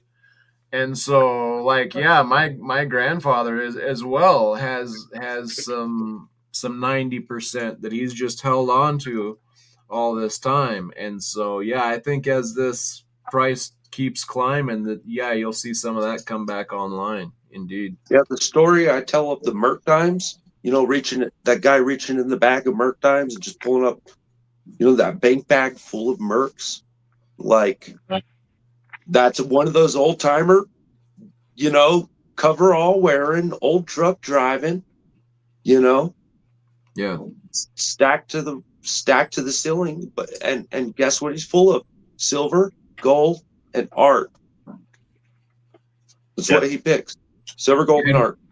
And what a smart move, just holding on to that 90% for so long, because it really dropped down in price, so they're probably thinking, oh man, should I be holding? But now that they just held their nose and kept holding on to it, now they got to be starting to smile because the future looks bright. Yeah. What's So go ahead, after you, Jake? No, after you, sir. Yeah, the last month when I was in Evansville, there's an old coin shop in downtown Evansville that I go to because it's one of the very few coin shops that will let you handpick your Mercury dimes, your Rosies, all your junk. They'll let you handpick it. Well, the first time when I went in there, it was the first time I'd ever seen it stacked. I mean, standing room only. Everybody's selling. The owner knows I come in once or twice a year. He knows I'm buying. He's like, thank God. But the funny thing was there was an old guy that had just sold, and so I didn't get to hear the face value, but he basically got $6,000, a little over $6,000 in cash, and he was just laughing the whole time. And the cool part was when he got done with the old sales lady, he gave her $300 as a tip. He goes, "There you go, sweetie. Have a nice day." And he just laughs and walks off. And I'm thinking, like, God damn. It was his pocket change. His damn pocket change, man. Yeah, the OG. I mean, he's like, so more than likely he got it all for free. Most of these guys, they've been stacking the dimes and the quarters. But the cool thing about that shop, and we can discuss it later, or whatever, is how to do junk silver. Because I got opinions on junk silver and whether or not people like it to do it. Yeah. So I'd sent LLC a few comments or something on his phone and pics and whatnot. And so what I figured out a couple years ago was most people just buy junk silver by 100 face bag or 50 or whatever they do online, or most shops won't let you hand pick it for what I tell and my friends. They just they throw it in a coin counter. You trust them, they give it to you, whatever, and that's the way it goes. So a couple years ago, I realized that half of my Mercuries were really worn and slick, and then a couple of the Eisenhower's dimes were bent or rusty or God knows whatever. Anyway, and so a couple years ago, I started going through the stack, and I got out all the nasty ones and traded them into gold. And then I made a profit because I remember buying it at like 17 face and selling it back at 21 or something. And then he cut me a deal on the gold. So, it didn't look like I was just ditching the shitty, the coins. And so I don't think he caught on to it then, but I had thought that down the road, if you don't handpick your junk, and you come to find out that, let's say, half or 3/4 of your Mercury dimes are all slick and worn, at some point, they're going to start wanting to go to weight. And of course, we've been on X several, year or so with guys, Silver Degen, a bunch of them talking. And so we have heard of some of these shops around the United States that are now, and now they want to switch the game on us, where for the last, say, 50 years, they sold it to us by face value. Now they want to go back to weight because now that they really, right, because now we're making the cash, and then these guys are getting stuck with, and let's just say, should be a 25-pound bag of silver, in face value, but when they weigh it, it's 22 pounds. Right. But hey, but the fat, right. So you're starting to see more people talk about it. And so I'm on the fence, so I'm on the other side of the fence to where I clean all my junk silver when it comes in, and then I inspect it, make sure it looks nice. It is true junk silver and all that, meets the dates, all that. And so now that I only hand pick and I throw them in containers, and that way I know what I got. It's easy to count, and I don't have any slicked and worn ones because I remember as the price, so I didn't start buying junk silver till it was like 17, 18 times face. But now that it was 37, I think I talked to LLC about a month ago, whatever, when I was up in Michigan. I was up in Traverse City with my buddy Coffee and Stocks, and the dude's like, yeah, 37. I said, cool. And I started you picking hang out with Coffee? Yeah, dude. We were up there for a couple days. Coffee. Yeah. So we hung out for a couple days. Very cool. So anyway, so the way I thought about it was that I was picky about the junk silver at 18 times face. Well, how picky do you think I was at 37 times face? Yeah, right. Right. Yeah. So it's funny how they may change it. I'm not saying that they will overnight, but I'm thinking now, in my opinion, now is your time to go through any of your junk. And if you got some slips or something, maybe you want to get into platinum or osmium or whatever, something you need cash, and if the LCS treats you right on the buyback and all that, you might want to get rid of that because my buddy Alan Greenspan, Alan Satoshi. So like once every few months we go up to downtown Centerville, Texas, and that's where my mom and dad's ranch is at. And so you can go to the farmers market and trade out junk silver for food and vegetables. And it's like a farmer's market who's got honey. And so anyway, so you can just go negotiate and swap out whatever. But we told him what's going on and what may be coming down the road. So I suggested to him to buy a digital scale because everybody knows down the road at some point when one of you guys have to trade or sell your junk silver, you're probably going to get rid of all your slipped, old, worn beaters. And, everybody wants to get rid of their trash first.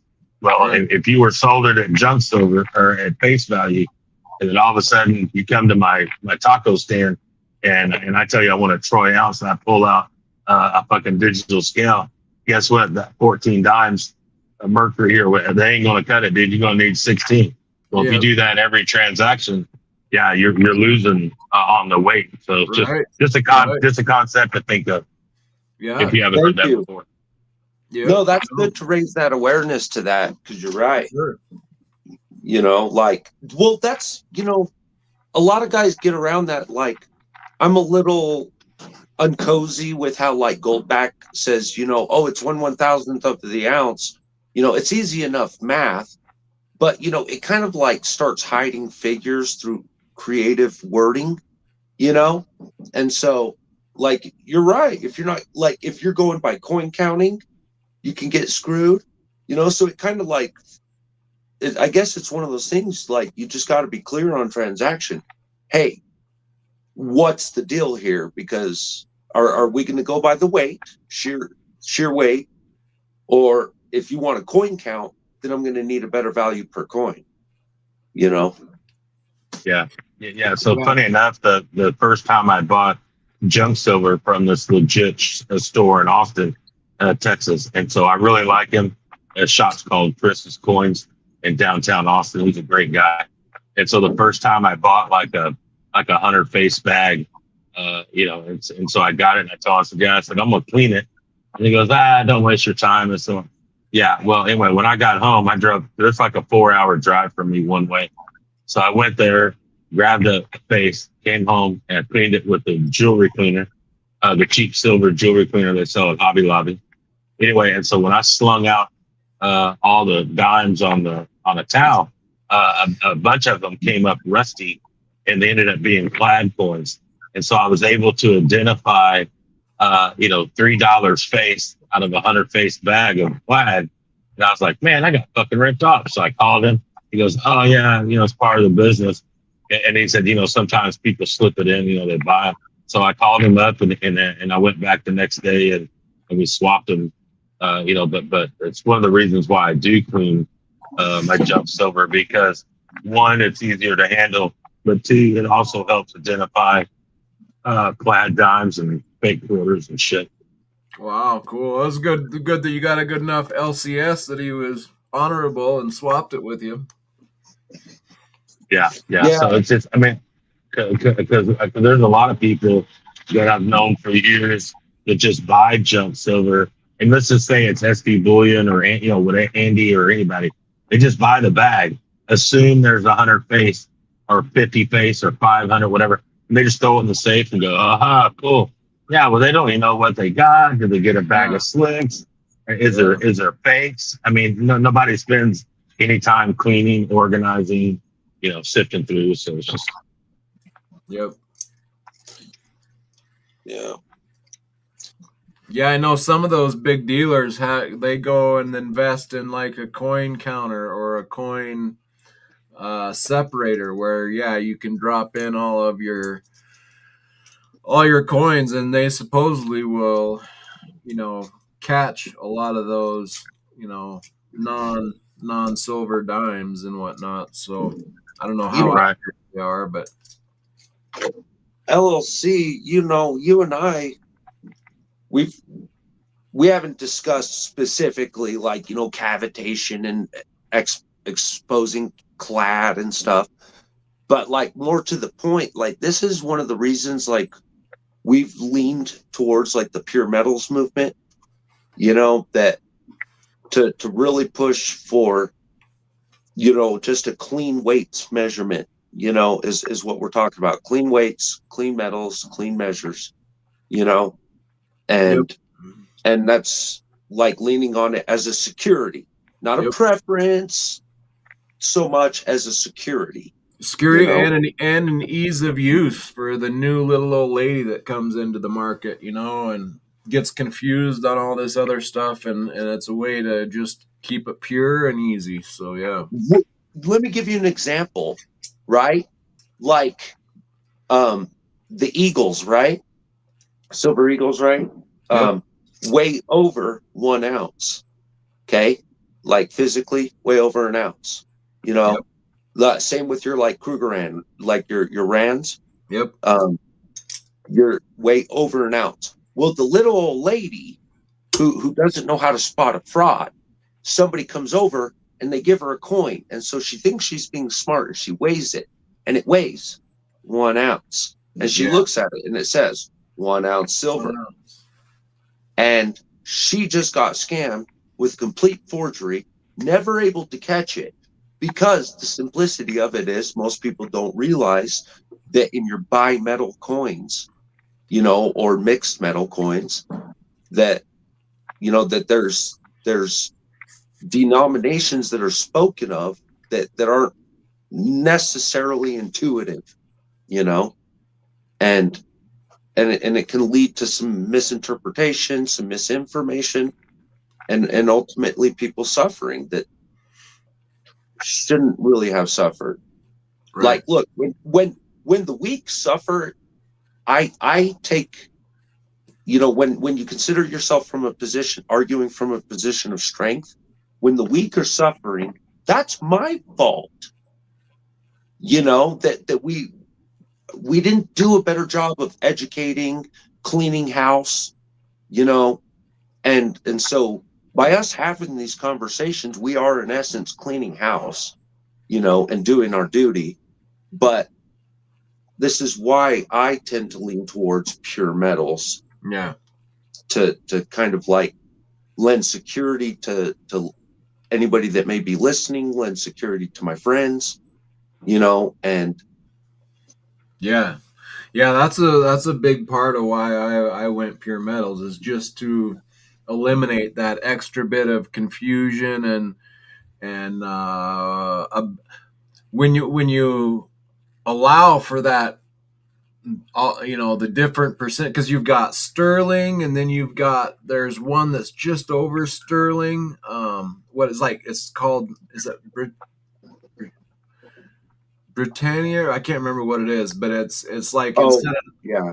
92.5, it's like 94 or something, just a little bit more pure. But when you get all these different variants in there, and you got 80% Canadian, right? And it just allows for that deception, that little bit of deception to enter into people's minds, and that really opens the door to thievery, deception, corruption, especially of the little old lady or the newbie, the new person who doesn't understand all these ins and outs. And if you just go into purity, it really takes all of that other confusion off the board, and it allows your mind to focus in simply on, okay, spot price is X, my weight that I'm buying is Y, and calculate that, and it's as simple as can be there. And so for the new person entering in, which I think there's going to be a lot of new people entering in once we get through this $50 and start running, it's going to bring new people in, and they're not going to understand all these nuances of 90% and 80% and sterling silver, and so it will allow for them to just pure metals, takes all of that confusion and corruption out of the way, and there's no need for it in that, on this modern day and age. There's no need for it. And people will say, well, don't get pure gold because it will scratch and dent. And well, we have this new thing that we use called a capsule, and pretty much all of our gold nowadays comes in a capsule anyway. And even the 90%, they're like, oh, it's hardened and it won't scratch. Well, it's like you got that in a capsule anyway, so what does it matter? Just get your pure metal, and if you're worried about it scratching or scraping, put it in a 50-cent capsule and no worries. So yeah. Hey, also I wanted to add in, because there's always lots of things going around. So my buddy Point Shop Chris on YouTube, he's got a channel. A few months ago, they've had people that bring in generic buffaloes that say 3.9's fine, and some of them he said they didn't look right, and so he threw them on an XRF machine, and they came up 925 or 90%. So Wow. People that are really big into buffaloes or generics only, you might be made aware of that, because there's like, I don't know how many there is, but just say there's maybe 30 or 40 different companies that are making generic buffaloes, Yeah. And so is the purity, just because it's stamped doesn't mean it is. And so if people have an LCS with an XRF that, now might not be the time, super busy, but every once in a while that should take a few of those, and have them tested and stuff, because there's always lots of frauds that could be, and as the price rises, more fraud will appear. Indeed, for sure. Yep. That's what a little magnetic coin slide like this will detect your 92.5 as opposed to your pure silver quite easily as well. So just getting yourself a little slide can do a lot. Yeah. So, or a coin pinger, people know, I'm sure a lot of people know about the coin pinger, but that's where you get your terminology of sound money from, right? Is you can take your coin, put it in your teeth, and give that baby a ping. There we go. It's not a very good pinger, but and they have apps for it, and it'll tell you right down to if it's a type 1 or a type 2 eagle. So coin pinger is actually a pretty good way to detect whether your coin is pure or not, or what purity it is. Sound money is, a lot of people think sound money is from the terminology of like, oh, that's a solid purchase, it's sound, no, sound money comes from how good does it sound? You know, the old timers would drop their coins onto their table and know the sound that it would give off. And if you gave them something that wasn't pure, they'd know just by the sound of it, because you get so used to it. Now we have apps that are electronically way accurate.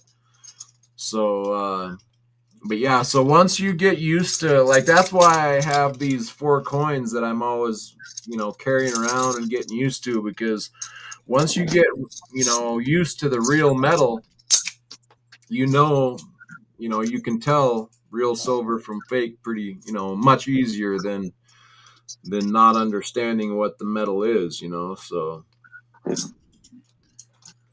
Yeah, not only do I carry the silver, I always carry one with me to compare to a 90 or a 60%.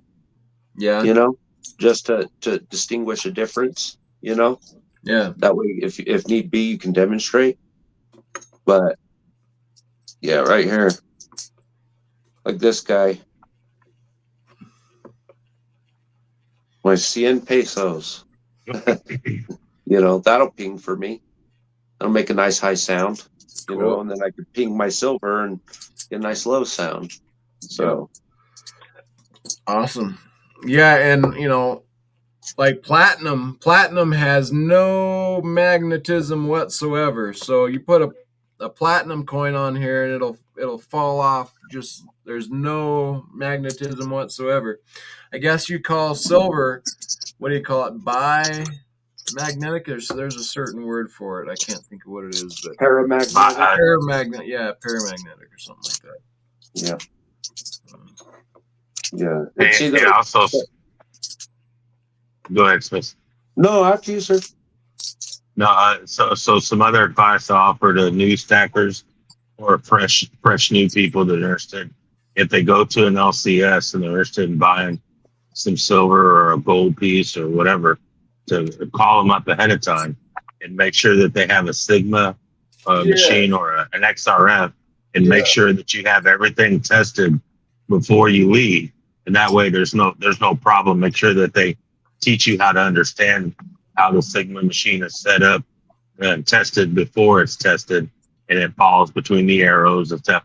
And that way you're confident when you leave that you bought legit stuff. For sure. Yeah, that's helpful. That's helpful for new people. For sure. Yeah, I always tell people along those lines, buy from a very reputable dealer. Don't go to your local LCS unless they have, like Jake's saying, unless they have a tester on hand that they can show you and test it with. It's much more worth going through a reputable dealer and paying the extra few cents in premium than trying to, I'm going to save 5 cents here and get me, and end up with a fake piece of silver or gold or whatever. It's pay the My extra grandpa used to say $5 a month will take you first class, or no, $10 a month will take you first class. See what he used to say. But the point is spend a little bit more and get everything you wanted out of it. Yeah. Yeah. Well, I wanted to respond real quick. One last thing I just want to say, look, as silver is going through the roof and will continue to do so, people are going to be getting more and more desperate by the day to scam you, to take advantage of this. It's worth their time. It's getting more and more worth their time every day. So we should be on the lookout and getting every piece of information we can from somebody about good ways to, like you mentioned, about cleaning your coins. Little things like that can save your butt. Yep. And people that say don't clean your coins because you'll lose the value, with 90% that Jake's buying and selling and talking about, that's a great product to clean, because you're not losing any of your value on the 90% that's in those bags. They've been gone through 100 times to find the actual valuable coins. So cleaning your junk silver at this point from any dealer is perfectly fine, in my opinion. Yeah. And so my opinion also, but but I've talked to guys the last couple of years, and if you notice, if you go buy a 100 face bag from ST Bullion, and then you look at it, it's nice. I mean, so funny enough, when you buy them online, you don't get that dirty shit that you go through when you have to go to a coin store or whatever. But when it's cleaned, it's also easier to present to your friends. Hey, look at this bag. Or now I happen to store my junk silver in 100 face bottles. And what I recommend to people that are new is if you go to the grocery store and they have Powerade, I prefer Powerade bottles over Gatorade because they're thicker. But you can put 100 face dimes or 100 face quarters. And then once you put the cap on it, if you're worried about it, you can put some super glue on it or whatever. And yeah, once you count it, slap them in there, then you can start stacking them in the safe. And if somebody wants to steal one, okay, yeah, good luck in stealing a one, but you're not going to steal all of them. I mean, yeah, you'd have to have a dolly, but yeah, and so that way it's also easier to count. When you have a large amount of face, you can just start counting bottles. Counting bottles at least. Yeah, no, that's good. That's it. No, I like that. Yep. Do you weigh each one or do you count each one? Well, so I count mine in face value because I've already gone through and got rid of the slits. So if I show you a bottle of quarters that are already clean, you're gonna be like, holy shit, those are nice. Yeah, same thing as my dimes, same as the mercury. So they all look nice and presentable because everybody knows when you start rolling through dirty money, your hands are so nasty. It's like, I mean, I think I could make a fortune if I could find some kind of soap cleaner that would clean the nastiness off those coins when you go through a bunch. You know what I'm talking about, that resin or what? It's just nasty. But also, but that smells and it's expensive and but I mean, to each his own if everybody has a way to clean it. But it's just, to me, I just try to make everything simple and have it cleaned, and then that way if somebody wants to look at something, I could show them some coins or if I dole it out and want to trade or go do something, at least I'm gonna present some nice looking coins to trade. Or now on the weigh thing, me and Alan Greenspan did an experiment a couple months ago. We went together on a bag of $half, Franklin's only, and come to find out, and then I guess in a minute I could I'll mute this and I'll go in my pictures, and I think I still have the picture of the older Franklins, even though they looked worn, the 49 through 58 ish in those days. Those actually weighed more in silver than the newer 60, 61, the nicer looking ones. Oh, and really? so if you have a real good digital weight scale, and then because at first we were thinking, like everybody, you grab the nicer ones. Oh, these coins look nice, but that was like a year ago, and we're wondering like, well, surely there's not that much off on the Franklin. Well, yeah. So if you go buy a bag or a large amount, you're like, hey, and so I told him, I said, hey, I said, so if we're going to split this, how are we going to split this? Because there's, not saying there were key dates, but there were nice dates in there. And so, yeah, so I took out, I don't know what it was, 6 or 9 pieces of paper, and I wrote, 12.0, 12.1 on and so up to 12.8. And as you start weighing them, you could just throw them in the square. And then when you get down to it, when you get done finished with it, you'll see that the majority of them were 12.5, but they were the majority of the older ones that kept the weight. And the ones that were 12.4, 12.3, and 12.2, and generally were the newer 60, 61, 63, but the heavier ones were like the 49s, the 50, and so it's like, holy shit, these coins look worn. Yeah, they looked worn, the 40s, but somehow they still weighed, more than the new 60s that look like they've never been. And so if you're stacking for weight and you're thinking like, so now when I go buy Franklin's, a few shops, I pull out my digital scale and they start laughing, and I'm like, yeah, I got time.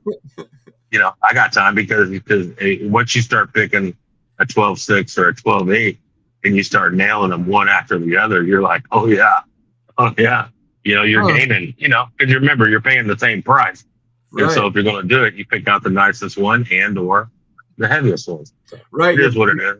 You're paying the price right now because it's by coin, but like you say, when they switch over to weights, you'll definitely be up. So yeah, that's interesting. Just a concept, just a thought, Right. to share. Yeah, cool. No, you know what? I really like that you said that one part. Nah, I got time. Because, I think that's one of the big things, we tend to rush, get and feel rushed and feel pushed and rushed and hurried to like, come on, come on, come on. And it's like, whoa, hold on a second and take a little bit of extra time, go a little slower and get a little bit more out of this,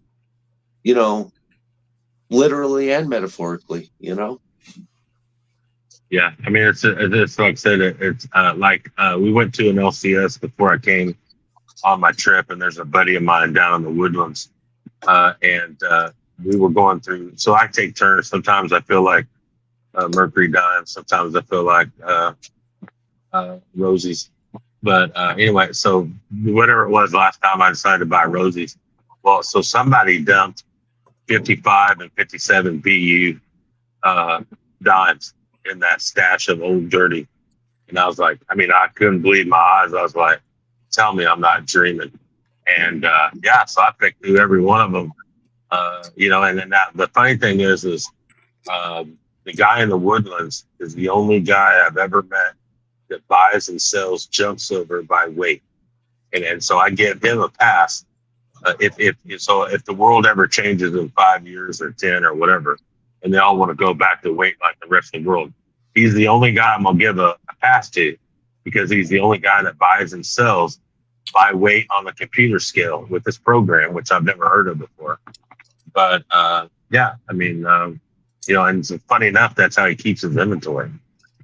Like, okay, I thought it was weird, but yeah, if you need to, I can give you his phone number. You guys can call and get information. It's it was pretty weird because I didn't know that they had software programmed for weight of metals, right? Yeah. So by junk silver, he's got like a computer, he's got the spot. I mean, it's like it's all up to date, and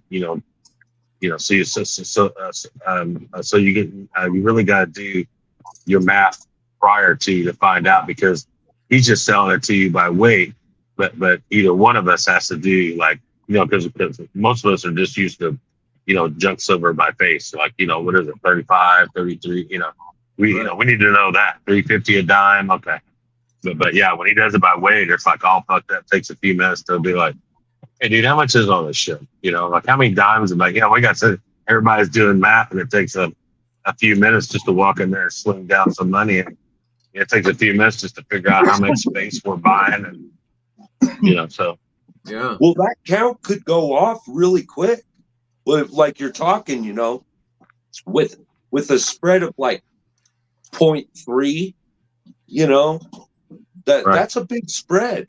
That means if you have 3 in a row, you've almost gained the weight of an entire extra count, like head count, So every 3 of them, you've gained 1 more in weight without affecting the actual count. So that 4th one is free, at that point. Yeah, it's so it's a cool shop. We go down there, but majority of all the people are in there that are selling. And so we figured out now that he's so busy with people selling, whether it's gold jewelry or God knows whatever they're selling, it's easy for us just to make a standard appointment on Wednesday at, so me and him will go get lunch, and we'll set up a Wednesday at 1 o'clock every day, every week. And we'll just go in there and just, rob the shop, And future listeners, when you hear this, if you get an opportunity to hear this, make an appointment. If you have a large volume you're going to do business in, make an appointment with your shops. These guys, it doesn't do anybody any good for you to walk in and hammer them with a big load. You might offend them, you might upset them, you know, and a lot of these guys are ethically driven. So if you're going to move a lot of money, if you got a large load, if it's going to take a lot of time, try to do your local a favor and give them a heads up you're coming in, you know, let them know what's up, give them an opportunity to, you know, offer you better service too, you know. So just wanted to say that for my local guy. I'll say it for my local guy, speak for him in this case, you know. But yeah. So also, if there is new people in the chat or in the future they'll be watching this.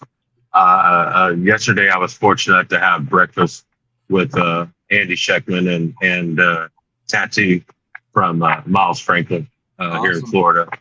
So yeah, super cool dudes. I've known Andy a few years. I love him to death. It's a great company. And so if people that aren't aware of some people online, it's like, you know, it's like I chat with occasionally James Anderson, you know, of ST Bullion and stuff. And so there are a few great companies out there that if you call them up and you order whatever you want to, you can verify 100% that when you order it from them, ST Bullion, JM Bullion, at Max, Andy at Miles Franklin, you know, there's probably a few other. Monument Metals has been a good one. The last 6 months, I got some great stories on them. Yeah, I got some really good deals. And yeah, so as long as you're matching up apples for apples on what you're buying, a 1 ounce gold eagle, a bat date, whatever, as long as you're matching it up, you know, you can price it out between those shops and figure out shipping and whatever if you're trying to save. Because if you really look at it, there's a few companies that you can save, you know, a pretty good amount. And even though Andy doesn't release his prices to the public, if you call him up, talk to him, tell me, watch him on Liberty and Finance and watch him on these shows, and you can get, you know, somebody to, you know, might be able, maybe you can get a deal, not sure, but at least give them a chance.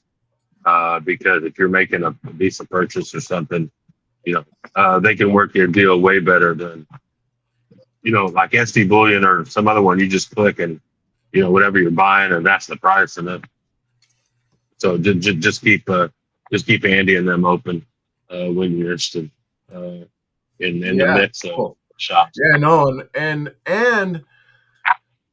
oh man, there's so much to say about premium. Firstly, I stand by my statement of, you know, don't try to save a few cents when you're brand new into metals. Go with someone reputable that you know you're getting real silver on. That's key. As you get further into it down the road, then you can start looking for your deals and how to save a little bit. But and another thing with Andy Sheckman, I've learned so much about the metals in general from Andy Sheckman that I should pay him a premium anyway for the amount of information that I've learned from him, you know? So yeah, there's lots to be said about premiums and buying and deals but yeah. So funny enough, I know a lot of people, some like it, some don't, whatever. But the premiums, right? So just keep in mind that Andy and ST Bullion, these companies, these are multi-million-dollar companies, right? And so when people complain, well, spots this and the Eagles, yeah, well, so you have to like us ourselves. If we were to sell 5 Eagles, 5 silver Eagles, say 2025. And I got to sell them the Space Miner tonight. And I'm like, oh, shit, I need to buy some more. Well, right. So tomorrow morning I wake up, there's a replacement cost for me to bring those Eagles back to my stack. And so I'm thinking like, oh my God, the price. Yeah. And so now to me, I'm a firm believer in sovereign coins. And so I only hold sovereign coins. I don't do generics. I don't do bars. I don't go out on a limb. And so if somebody said, what does your stack look like? Mine looks like a Eagles and jump silver. And, you know, so I don't have Star Wars coins. I don't have pirate ships. I mean, you know, I know what all that stuff, I keep mine nice and simple. And I got a few Britannias and, you know, the sovereign mints. So obviously I live in Texas. So libertads and stuff. And I just deal with the sovereign mints, maples, Cool. and a little bit of everything. And that's the way that's my. Right. Dude, I am a sucker for the libertads. Oh my goodness. Yeah, the libertads get a lot of people, don't they? They're gorgeous. They're gorgeous. Yeah, well, a cool story. Last year, I went and scored a whole bunch of libertads that were still in their original AppMex bag, and I got them for $30 from this. It's a jewelry coin dealer ish, kind of sketchy, but I've known him for years, so it's good. But somebody came in and he lowballed them and bought them at $20 each, and they sat there for like a year or two, and nobody asked for them and whatever. And he goes, "Dude, I need to unload these." He goes, "How about 35?" And I was like, and this was like a few months ago when libertads were going bananas, 55 plus and stuff. And I was like, "Dude, I'll give you 30 each." And there was like 15 of them. I was like, and he's like, "Yeah, dude, I need the money." I was like, "Cool." So it's just, Awesome. You can find some deals every once in a while.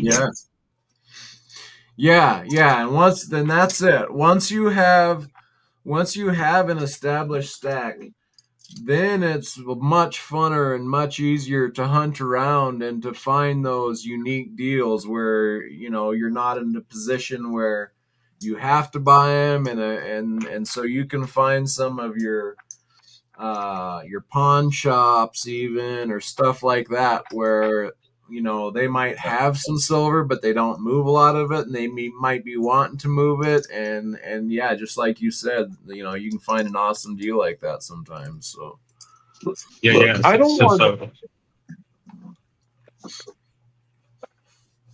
Go ahead. I'm sorry. No, so I was going to tell them that the reason why I buy libertads in the stack is because I got a Hispanic auto mechanic, a good friend of mine, and so he said once in a while he'll be willing to trade labor on the auto mechanics. Like we do oil changes and some of the basic stuff, and I can just give him libertads to cover, or a tip, or a Christmas gift, because he's not only is my buddy, but he's a damn good mechanic. And so if it's his birthday or whatever, you can just toss him a couple of libertads, and he's super happy. Next time, anytime you do something like that, if you can get it documented, I would love that, and I'll bring you up on my show, and we'll just take the little clip of you paying for some work by your mechanic. I want to do more of that, and I would like to bring more of that to light, and I would like more people to start doing that. I've been doing that. Like I get some what people would call grass-fed beef, no vaxes, right.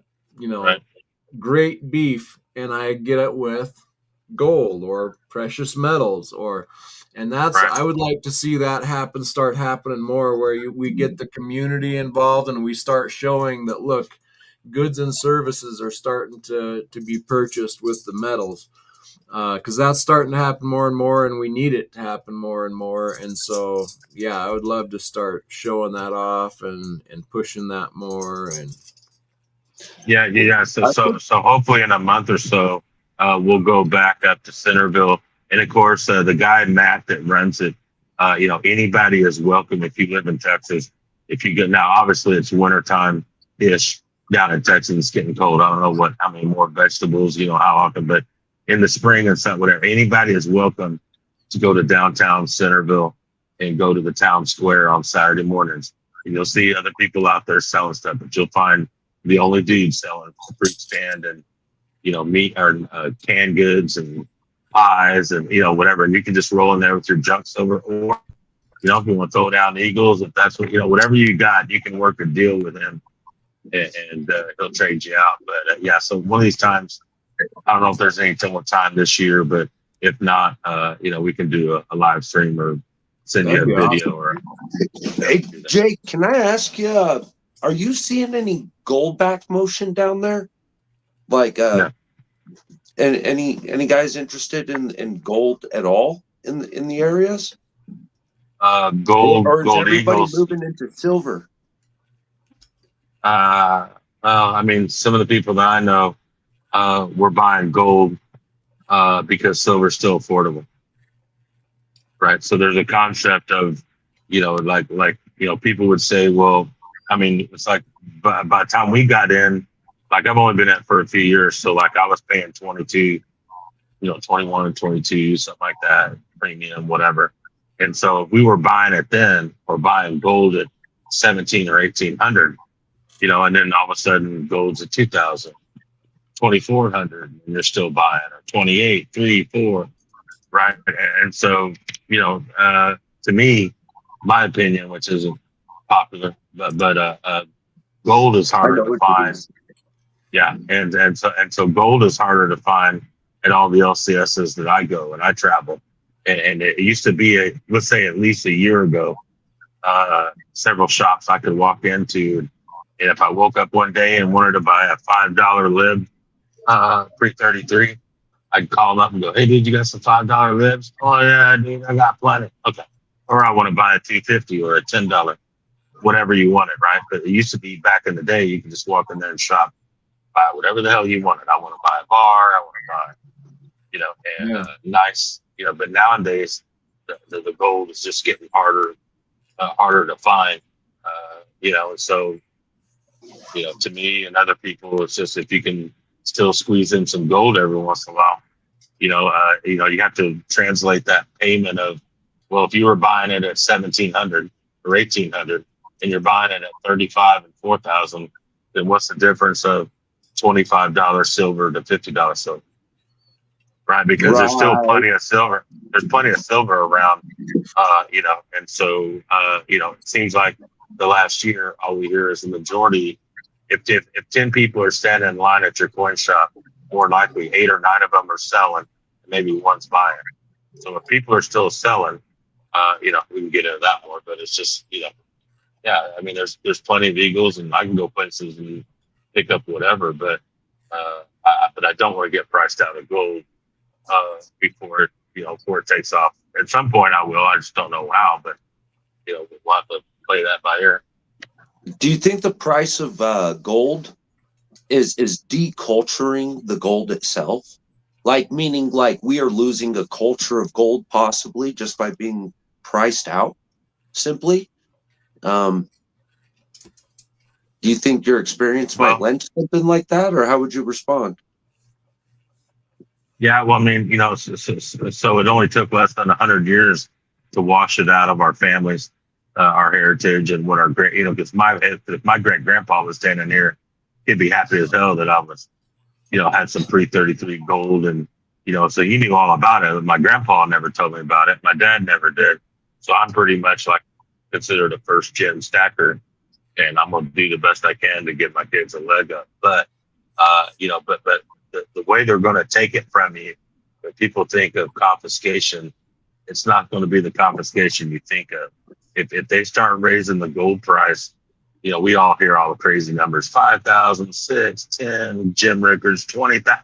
Okay, so if you start jacking these prices up to incredible amounts, super high, yeah, so they're gonna make people sell your stack, because people like us can sit back and go, well, let's see, I bought a couple of these, half ounce $10 for $1,000 a piece 3 years ago, and now it's worth 10 grand. Well, holy shit! Yeah. So what they'll do is they'll buy it from me, and then to an extent they'll raise the price up so high that normal people would be like, well, holy shit! I could sell 2 or 3 coins and have a brand new truck paid off, and my old truck keeps breaking down. You know what I'm saying? So as they raise the Right. price It's up, consumer more driven, people. right? So are we the actually so in a lot of ways it's simply our own greed dissolving our ability to capture, because we've spent the money, we got it, Right. we made the sell, we enjoyed the luxuries of the sell, and now because our sell drove the price even higher, because it's moving, gold's moving, right? We sold it Right. off, we made our cash, we spent all the cash, and now we can never recover the gold, and we're locked out, right? Right. Yeah. So Andy's so Andy's mentioned a few times on channels, and I got to hear about it yesterday. Was that when Jim Rickards have said that the two resets. Well, so basically, I think the way I understood it was that, just say for example, easy math, that we wake up tomorrow morning and they raise the price of gold to $10,000 an ounce. Well, I'm gonna have to sit back for a minute and have a cigarette and have a laugh and go like, holy shit. Let's see. Yeah, maybe I do need to cut a coin loose. Maybe I could buy or do, okay, you got to think about it for a few minutes, right? Well, so right now we don't have inflation. Well, I mean, we got inflation, but it's not. So eventually, once they raise gold, for example, let's say the 10,000, and in the next couple of years, if you've sold, that's when the heavy inflation is going to start piling in. If you didn't hold on to it the first go around, right? Because remember, if they revalue gold at 10, you should say 5, 10, 20 years later, China or somebody, example, it doesn't raise the price even higher. Well, if you've already cut loose of your gold or your platinum or your silver because you got greedy and thought, oh my God, 10 grand, I'm not rich. Yeah, well, here comes the inflation on the back end. And, there's a chance that I could see that happen. Yeah, I mean that's really the key, is whether people are going to wake up to the debasement or to the devaluation of the currency. And just because gold jumps to 10,000, if gold jumps to 10,000 and our inflation doesn't move, well, now I can see you profiting quite a bit off of your gold there. However, if this remains a steady increase as it has so far, along with the inflation, then when you get up into the $10,000-$20,000 gold, you're not going to want, if you have a brain, a head on your shoulders, you're not going to want to sell back into that fiat unless you're, like you're saying, buying a new pickup or something that is a good value trade for you. There's no reason, to get back into the fiat. You're going to be loving your gold because you're watching it increase in value continually while you watch your fiat decrease. So, it's there'll be a lot of trickery going on there, but that's why it's so important to have an understanding of what inflation is and what the ratios are of inflation versus price increase on the metals.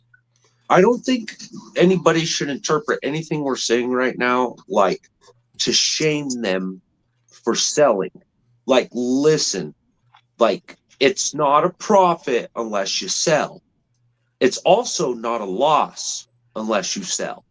But the point is part of money is that it's got to be in motion. It's got to be being used to be money. Because if it's not in motion, it's just a security. You see, is what I'm arguing. Nobody should be ashamed of if you got enough to get you that new truck that you need. I get it. Like, your truck's an old beat up truck and you finally got the big win. And now you can buy that new truck that's going to last you the next 20 years. Okay, you won. This is what it's there for, to take care of us in our time of need.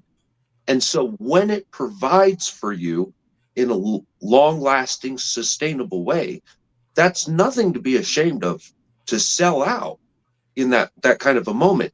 But I would caution you to not dissolve your entire security with that.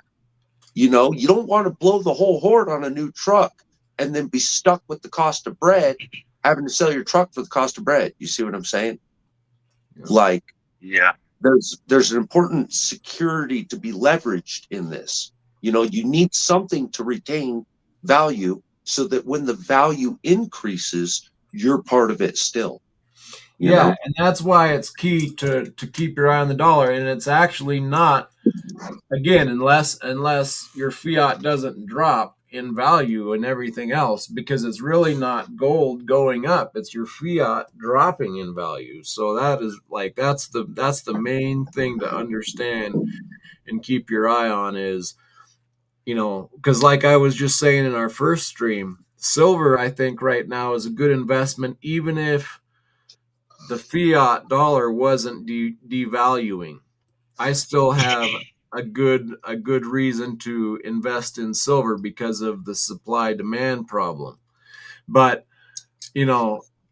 watching the devaluation of the dollar is really where it's at. That's why that's why I got into the metals in the first place, is because we're going through a devaluation or a currency reset.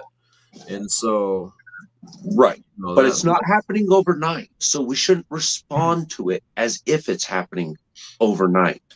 Right. Until that big revaluation does happen, which could happen, which they're talking about doing an overnight revaluation. But so far it's been a sneaky incline. However, I've been telling people too, like, they have been manipulating the price for quite a while, and they've manipulated it, holding it down and keeping people out of it because, it's not going anywhere. And now suddenly, boom, $50.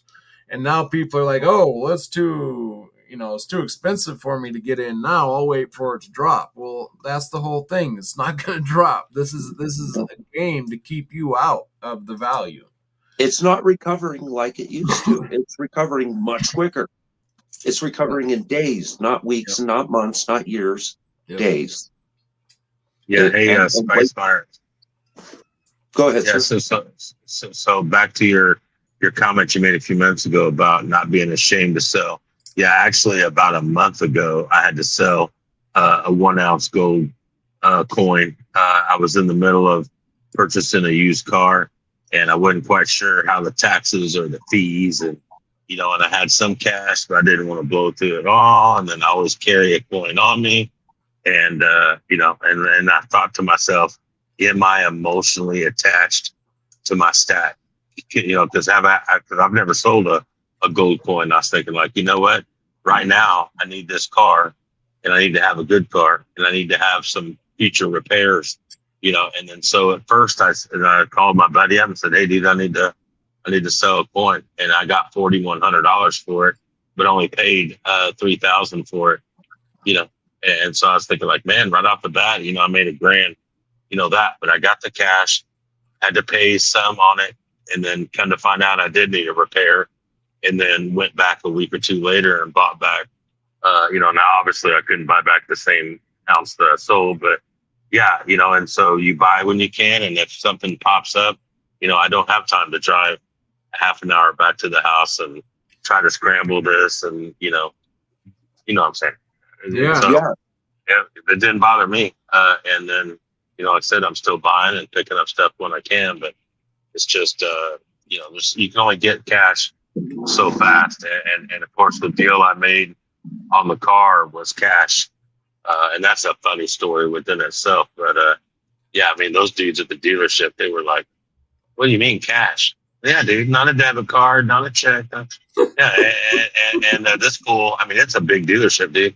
And they didn't even have a money counter. They didn't have a cash machine. Like, we're counting this shit out like my dad's allowance money to me. Here you go, Jingle one. And funny enough, I got pictures. I could send them. I could send them to LLC. Not during the live streams. I think I'd probably cut myself off. But yeah, it's just but there are deals for cash. And so and now I did hear Coin Shop Chris in Florida, and I think it's around the area that he's at. Is that now there are people trying to wheel and deal at a dealership for gold, but they have to go with the person.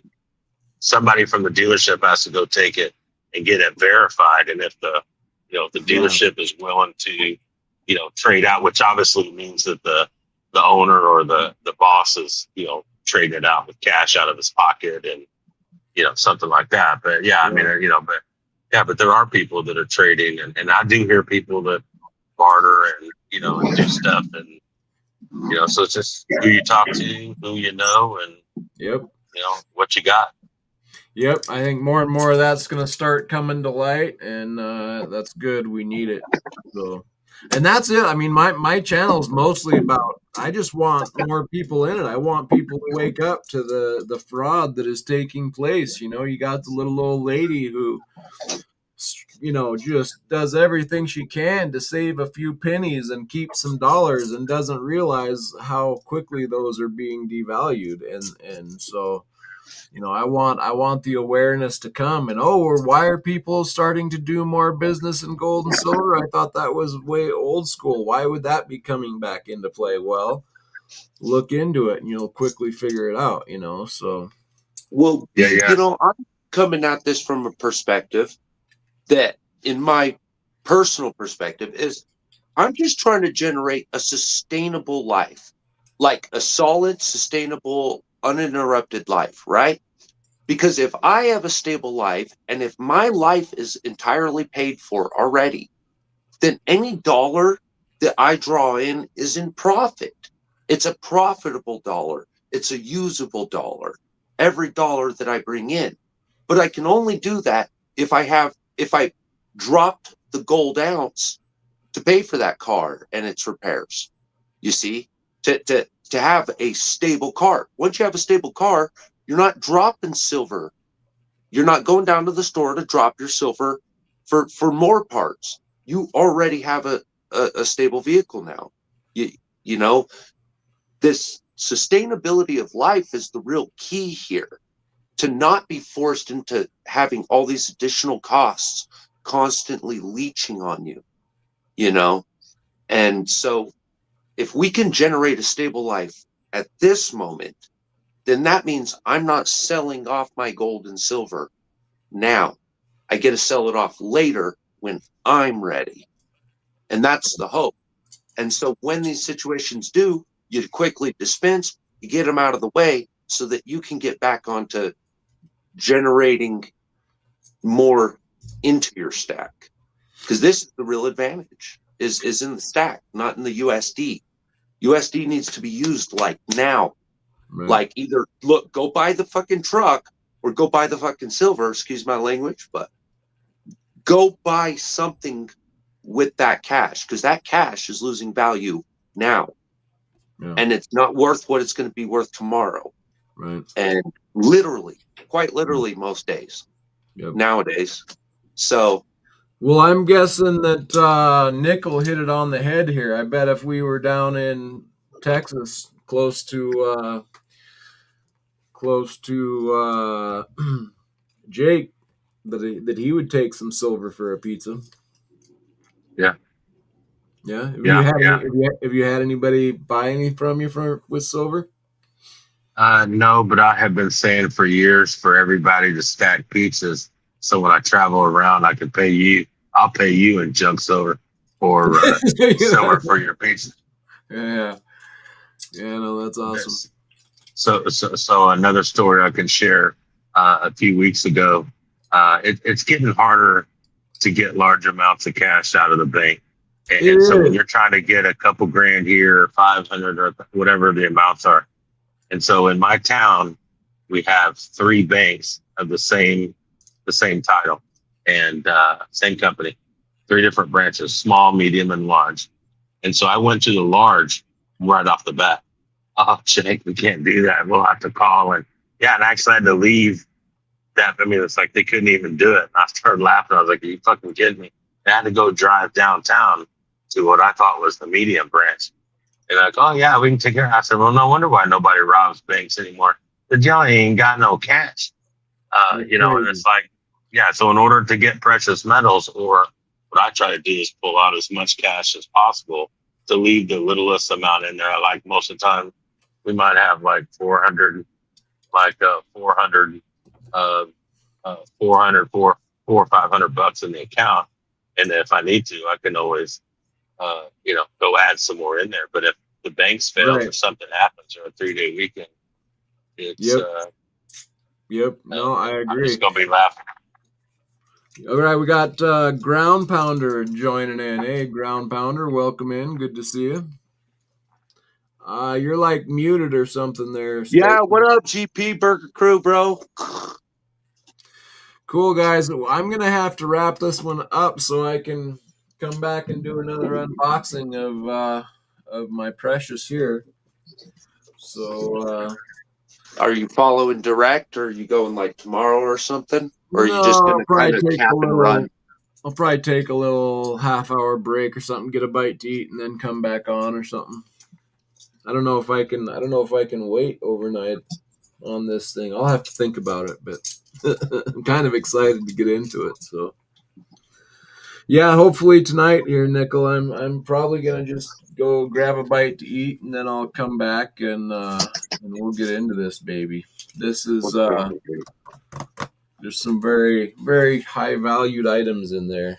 Pretty excited about. So Yeah, it's still early, isn't it? 8:00, 8:15.